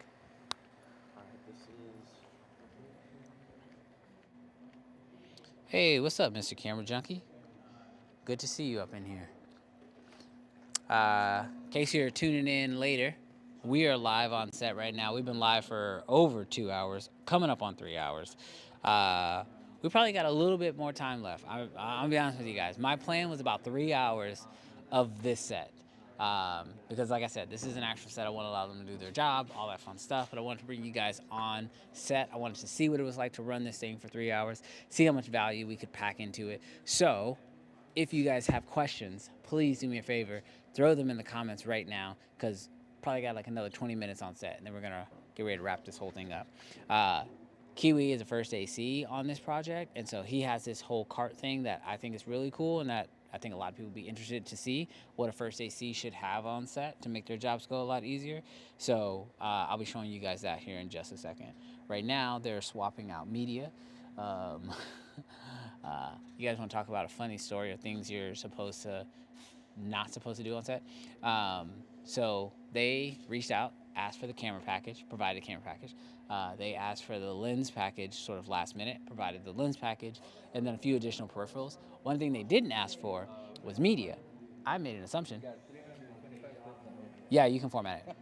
Yep, you're good. One thing they did not ask me for was media. So I showed up and they were like, hey, by the way, do you have media? And I was like, I don't think so. But luckily, because I brought my kit that my R3 comes with, and I tell people this all the time and people like whatever, but like I shoot Canon because I shoot with a lot of Canon cameras because it's easier for me because it just works with all of my RED stuff, right? Like same mount, same lenses, all the things. So luckily, because I had my R3 case with me for this stream, I had a few memory cards, and so I was able to give them 2 of them. So I had a 660 card and a 2 terabyte card that they'll be able to use for this project. So whenever you are offering camera packages to people, it's probably a lesson that I needed to learn on this one. It's just ask, do they need media? I totally forgot to ask on this one. RJ says, I've been watching for over an hour and I realize I haven't said anything. That might just mean you're having a good time. I'm cool with that, RJ. I'm cool with that. But I appreciate you tapping in. Mighty says, honestly, this is way more valuable than going to a class for a month. Hey, I appreciate that. That's literally all we're trying to do with these on-set lives. Trying to make them, like, this is what I wish Hollywood would do, or that like I wish I had when I was first starting out. Nobody did this, especially not live where you could ask questions in real time. So we're just trying to do something that, you know, probably never seen before. Rarefaction says, is Creative Film Academy good for business fundamentals, or is it more video 101, 201? Creative Film Academy. Creative Film Academy? Is that what you're talking about? There's actually an entire course dedicated to business on there, and actually something that me and Jarrell have been talking about is taking some of the courses from our Creative Film Academy and actually making them available to our members on this YouTube channel. So if you want to become a member, because we're going to be offering, we're going to have some of those courses on there. Jarrell. I knew the second I said that I was shooting on a Canon, Jarrell was gonna pop up in the chat. This man looks for any opportunity to glaze on Canon.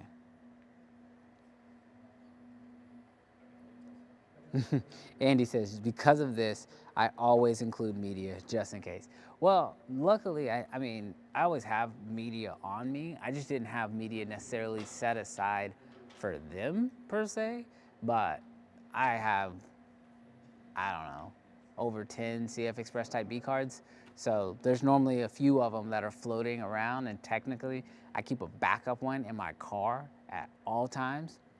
It's not the most expensive one I have, but it's like a worst case scenario, break glass in a case of emergency situation. I keep one in my car just in case.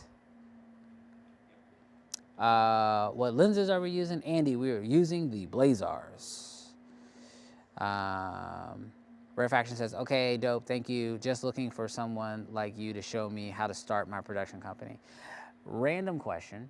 I have thought about doing this, never actually did it, but if I did like a small, super small mentorship program, I'm talking like 5 to 10 people max, is that something you'd be down for? If you'd want me to do that, or you think you'd be would want to be a part of that, let me know in the chat. Maybe we can make that happen. All right, so shot is being put together right now. Can we make me small and the frame bigger? Because this is one of those shots that I think is really cool when you're showing the inside of a car. What I'm really interested in to see right now is how Duncan and his team chooses to approach the lighting on this scene, because obviously lighting into a car, you got to have like motivated sources and whatnot. And so I'm personally super interested to see how they're gonna add some light to the inside of this car, or if they're gonna add some lights to the inside of this car. That's something that I'm personally pretty excited to see. I'm not sure what the shot is. I can't remember from the storyboard what shot they're getting, but this looks pretty sick right now. Oh, you ready to do it? Awesome. All right, hey chat. We're gonna go over and see Kiwi. He's actually gonna break down his first AC rig here. So let's go ahead and pick up, bring camera in a little bit closer. And then it's all good. I'm gonna give you the microphone. Here, I'll hold the light, and then you take the microphone, and you can just run them through everything. Cool. All right, so right now, primary transmission is DJI wireless coming out of camera. That's on a battery right now. We could hardline the camera and then just leave the transmission. Oh, hold up. They need me. You're fine. All right, so we're going to be moving the camera into the vehicle. So we're just trying to get eyes on it just to make sure that we're clear and that we're not going to damage the vehicle in any way. So that's what we're trying to do real quick. We're going to get back to Kiwi breaking down this cart in just a second. But I told y'all, this is a full set, so stuff needs to be done. Can I go like going a little bit closer? Yeah. Yeah. I need to get a focus. Okay, you're about to move the singularity. Okay, right there. I'm gonna lock that one in, and you can do what you're doing again. Bet. All right, so part of the job. All right, you ready? All right, so Kiwi's gonna break down everything on this first AC cart. Why don't you just take it from the top? All right, from the top. DJI transmission coming out of camera into this receiver. We have a secondary receiver on the bolt station, and from there it splits off all the way to the wall Unreal station and splits off somewhere else. Oh, just to a monitor, an extra monitor on this bolt setup. And then over here on this monitor is going output SDI into this Xune transmitter. Yeah, this is the one that Duncan. This is the one Duncan is getting a feed on this one on his iPad. And then there's also a Teradek here for our G&E team. I'm not sure if that's a 4K Bolt 6 LT 750. So this feed here is going to G&E? Yeah, they have a little 7-inch handheld. They just grab and walk around the car, check on reflections, whatnot. And then that way Duncan can keep his monitor over there. And then I have a Nucleus M on standby, because once we go off the bolt, I'll have to slap on my motor and then control focus from there. But right now I'm not doing focus, it's off. I have the iPad with camera control for the Raptor. And you're using RED Control Pro? No, just regular. Just regular Yeah. RED Control, okay. It ain't connecting right now. I got a little fan because it gets hot when they turn off the AC. This V-mount right here is going to this splitter. Right now it's all janky because I have all these transmitters going in there. It would be just a cleaner one cable going into this one. Yeah. And then I have a backup DJI battery here. If that dies, this stays on. That way this feed doesn't get interrupted. Got some Kim wipes, some markers, some Pancro for cleaning the lenses. If y'all can't Got see my down RoboCup. here, RoboCups. Coffee, clutch. water, essentials, my phone, some tape. Gaff tape. And then I have my seat over here. This is the Pelican. And what is this? This is Joe's Tush Kush. This If is y'all a need- tush kush, guys. It's a Tush Kush. It's Don't like show up on set without a tush kush. like 40 bucks, but $40? it saves your tush. How much is your? Never mind. What? And let me show you all this if you can see it. Oh, so this is the first AC kit. Let's hop in here. There we go. I got the barrel adapters, like all the wireless transmitters, the like the Xune ones, the Vaxis, Hollylands, they use that type of connection. Some HDMI cables, Limos for Teradeks, more splitters for more DTAPs. Random stuff, just little like arms. Yeah, Just different rigging. and different rigging tools. stuff. Yeah, I got an extra motor for my nucleus, dummies, some stuff to mount rods to put the motors on, some Tylenol, Advil, essentials Yep. that I may need immediately, or some other crew members on set if we don't want to wait on the set medic. Some SDI cables. This is where my main nucleus kit is. The fizz is in there. Motors are still not on camera because we're on the boat again. Spare 7-inch monitor. More rigging, extra antennas, some cable management, some quick release, then screws. Just everything you need. You might need. Yeah, I mean, I think the thing I noticed about your whole setup is just how like you're prepared for any situation. Oh yeah. Everything, whatever comes up, I need to be ready to rig or de-rig or change everything according to what they may need. Yeah. Like if we were to go handheld real quick, if the director wants to go handheld, like, oh, we gotta change the setup a little bit. So, just let me grab this for a second so I can get the audio. So, based off the sets that you've been on, how often is it that a director throws something at you that you weren't, not necessarily that you weren't prepared for, that you weren't expecting, but because of the way you've rigged out your kit, you were able to actually take care of? Well, it's an everyday thing, really. It's just like adjusting the camera. Like you think when you build the camera on prep, this is how it's gonna stay. No. Like sometimes it needs to be smaller if the cameras are going in a car, or the camera's like hanging out the window. Like it needs to be smaller. Maybe it needs to go on a shoulder rig. Maybe it needs more handles. So you're just kind of making sure you're always ready. Yeah.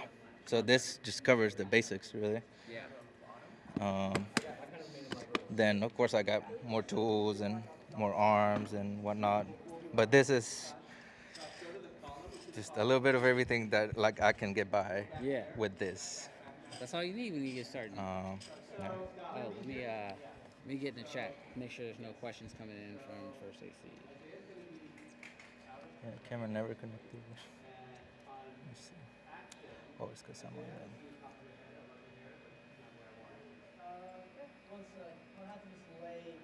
Do you have any Raptor X listed for rent or somewhere? No.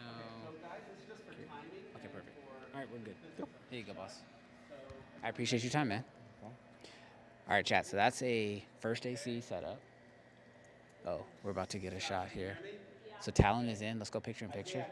Are we picture in picture? Cool. And action. So as she approaches, the door opens. Sasha, you get into the car. Get into the car. Good. And Bro, what's that shot look like? then you I didn't get a chance to see the shot. Did it look good? that's the moment I'm moving. Oh, that's sick. All right, back to one, everyone. Sash, you want to? Isaiah, I think you need a How much more longer. time for your makeup, Sash? How much more time? Oh, I thought you said you wanted it static. Okay, go ahead. Quickly do your makeup. All right, so Talon's going to do makeup right now. Looks like they're getting camera and everything set up. They kind of just did a test run for the movement, so that way they know kind of what they're aiming for, and then they're gonna bring Talent back in here and actually get the shot. Yes, the Ryobi fan is fire. It's the little things on set.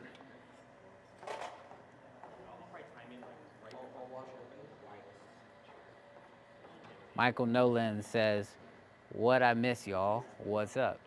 We've been on set for almost 3 hours, and I am starving.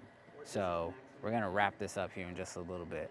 You can definitely catch the replay, but we've been on set for the last 3 hours. I've been taking you guys through the entire production. We've now, at this point, I think we've hit almost every team. We've got G&E actually adding in some lighting right now. Duncan's obviously the DP. I'm pretty sure Duncan classifies as the DP on this project. G&E is doing their deal. Yeah, if I'm in and when I'm out, I can keep coming back to that place. Okay, come back. One sec. Love the organization in this case. Yeah, Mr. Camera Junkie, his case is pretty legit. Looking at it even myself, I was like, dang, I need to organize my case a little bit better. But you know, Kiwi's one of the hardest working people in Houston, so he can spend $50 on a cord bag and it ain't nothing to him. Actually, who am I fronting? Those bags are like $200 a pop. Oh man, yeah, that's pretty dope. All right, chat. Last minute questions. We're gonna get ready to wrap this stream up. It has been so much fun hanging out with you guys, taking you guys on this set, going live with y'all on a Saturday. I'm opening it up for last bits of questions. I'm gonna do one more blitz of questions. If it's a question for another department, throw it in there. I might run, try to get the answer and get it back over to you. Because if not, we're gonna get ready to wrap up because they still got a lot of shots left to get. And I'm getting hungry, y'all. I ain't gonna lie to you.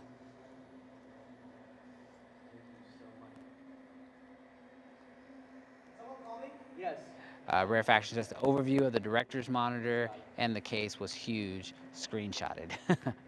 Yeah, and obviously, this video will stay up on the channel, so you'll be able to come back and watch this again. Or if you showed up late, or you showed up, had to leave, and then came back, this will stay up on the channel, so that way you guys can come back and learn from it. Because I'm sure there's certain things that I even want to go back and learn, like some of the stuff that Duncan was talking about. I really wish we would have had that when we shot our Star Wars film here. It would have been so much better. But we didn't, so I was like, man, I need to learn that stuff so that way I can even apply that for the next shoot.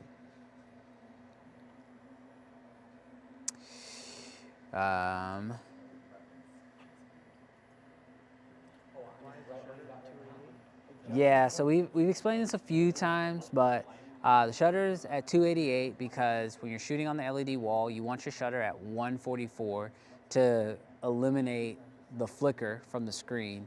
And so because they're shooting at 48 frames a second, they had to double the shutter angle in order to ensure that they don't get any flicker from the screen because currently the camera is not gen locked. Question for all teams, how good is Rudy's Barbecue in Sugarland versus Austin's? My bet is on Austin. Rudy's is okay. But that's more like it's not a chain, but it's kind of like a chain. So there are definitely better spots. I would say Austin if you're only comparing those two. But Rudy's is good. It's better than the barbecue you're gonna get anywhere else. Like I've been to freaking San Diego and they were like, oh my gosh, you gotta get this barbecue. And I went there and I was like, boy, what they do, boil this meat? Like it was terrible, y'all. So I've been to other cities who've tried to get me to eat their barbecue. And what I've learned from other cities is that when they say they have good barbecue, they have good sauce. But they're not focused on the meat. Here in Texas, whether you're in Houston or you're in Austin, bro, we cook it low, we cook it slow, and we cook it right. So come to Houston if you want good barbecue.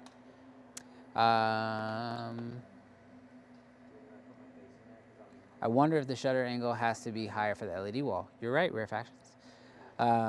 Question from Gary. Hey, what's up, Gary? I thought you had like tuned out. I know it'd be like 2 o'clock in the morning where you at sometimes when we be live.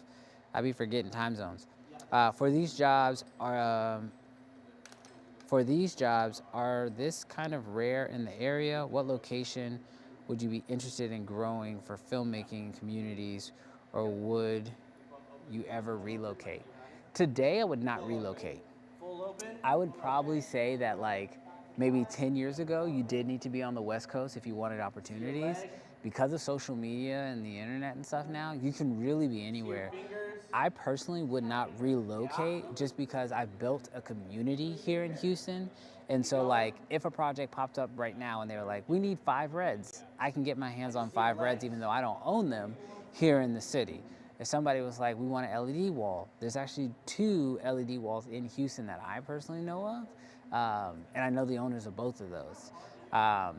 You know, if you just needed a crew of people, like personally, it really comes down to community and connections. And so that's the reason why I wouldn't relocate. If I were looking at going to other areas, one of the things I would probably do is hop online, go on Instagram, whatever, and see what the community is like in those areas. Reach out to people. Like Marcus, when he was coming to Houston, he actually reached out to me and we became friends before he ever moved out here.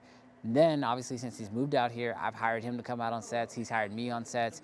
He's rented my gear, vice versa. So, like, for me, it's all about the community and the connections first. If I had to go to, like, a city that had, like, no film infrastructure, that would be tough. That'd be a hard move. Guys, keep the door open so we can light. Keep the door open. Brandon is Texas's production house. I mean, I'm not the house, but I definitely want to help facilitate and bring it all together as best we can. Front of where you are with the Just a heads up, the shutter angle is 6x the frames per second. Not my project. Lewis says, gotta try the Houston barbecue. Yeah, you do, bro. Come on out here. Texas barbecue is a whole nother level. Actually, if you can come out here during a certain time, I would come out during the rodeo. It just passed, but like there's like a whole, is it like a week? Yes. It's like a week before. Like a month. Oh, wait. No, before the rodeo. Oh, yeah.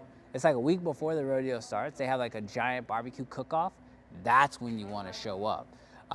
If you're showing up for barbecue, and then stay for the rodeo, and then the whole rodeo is like 3 additional weeks.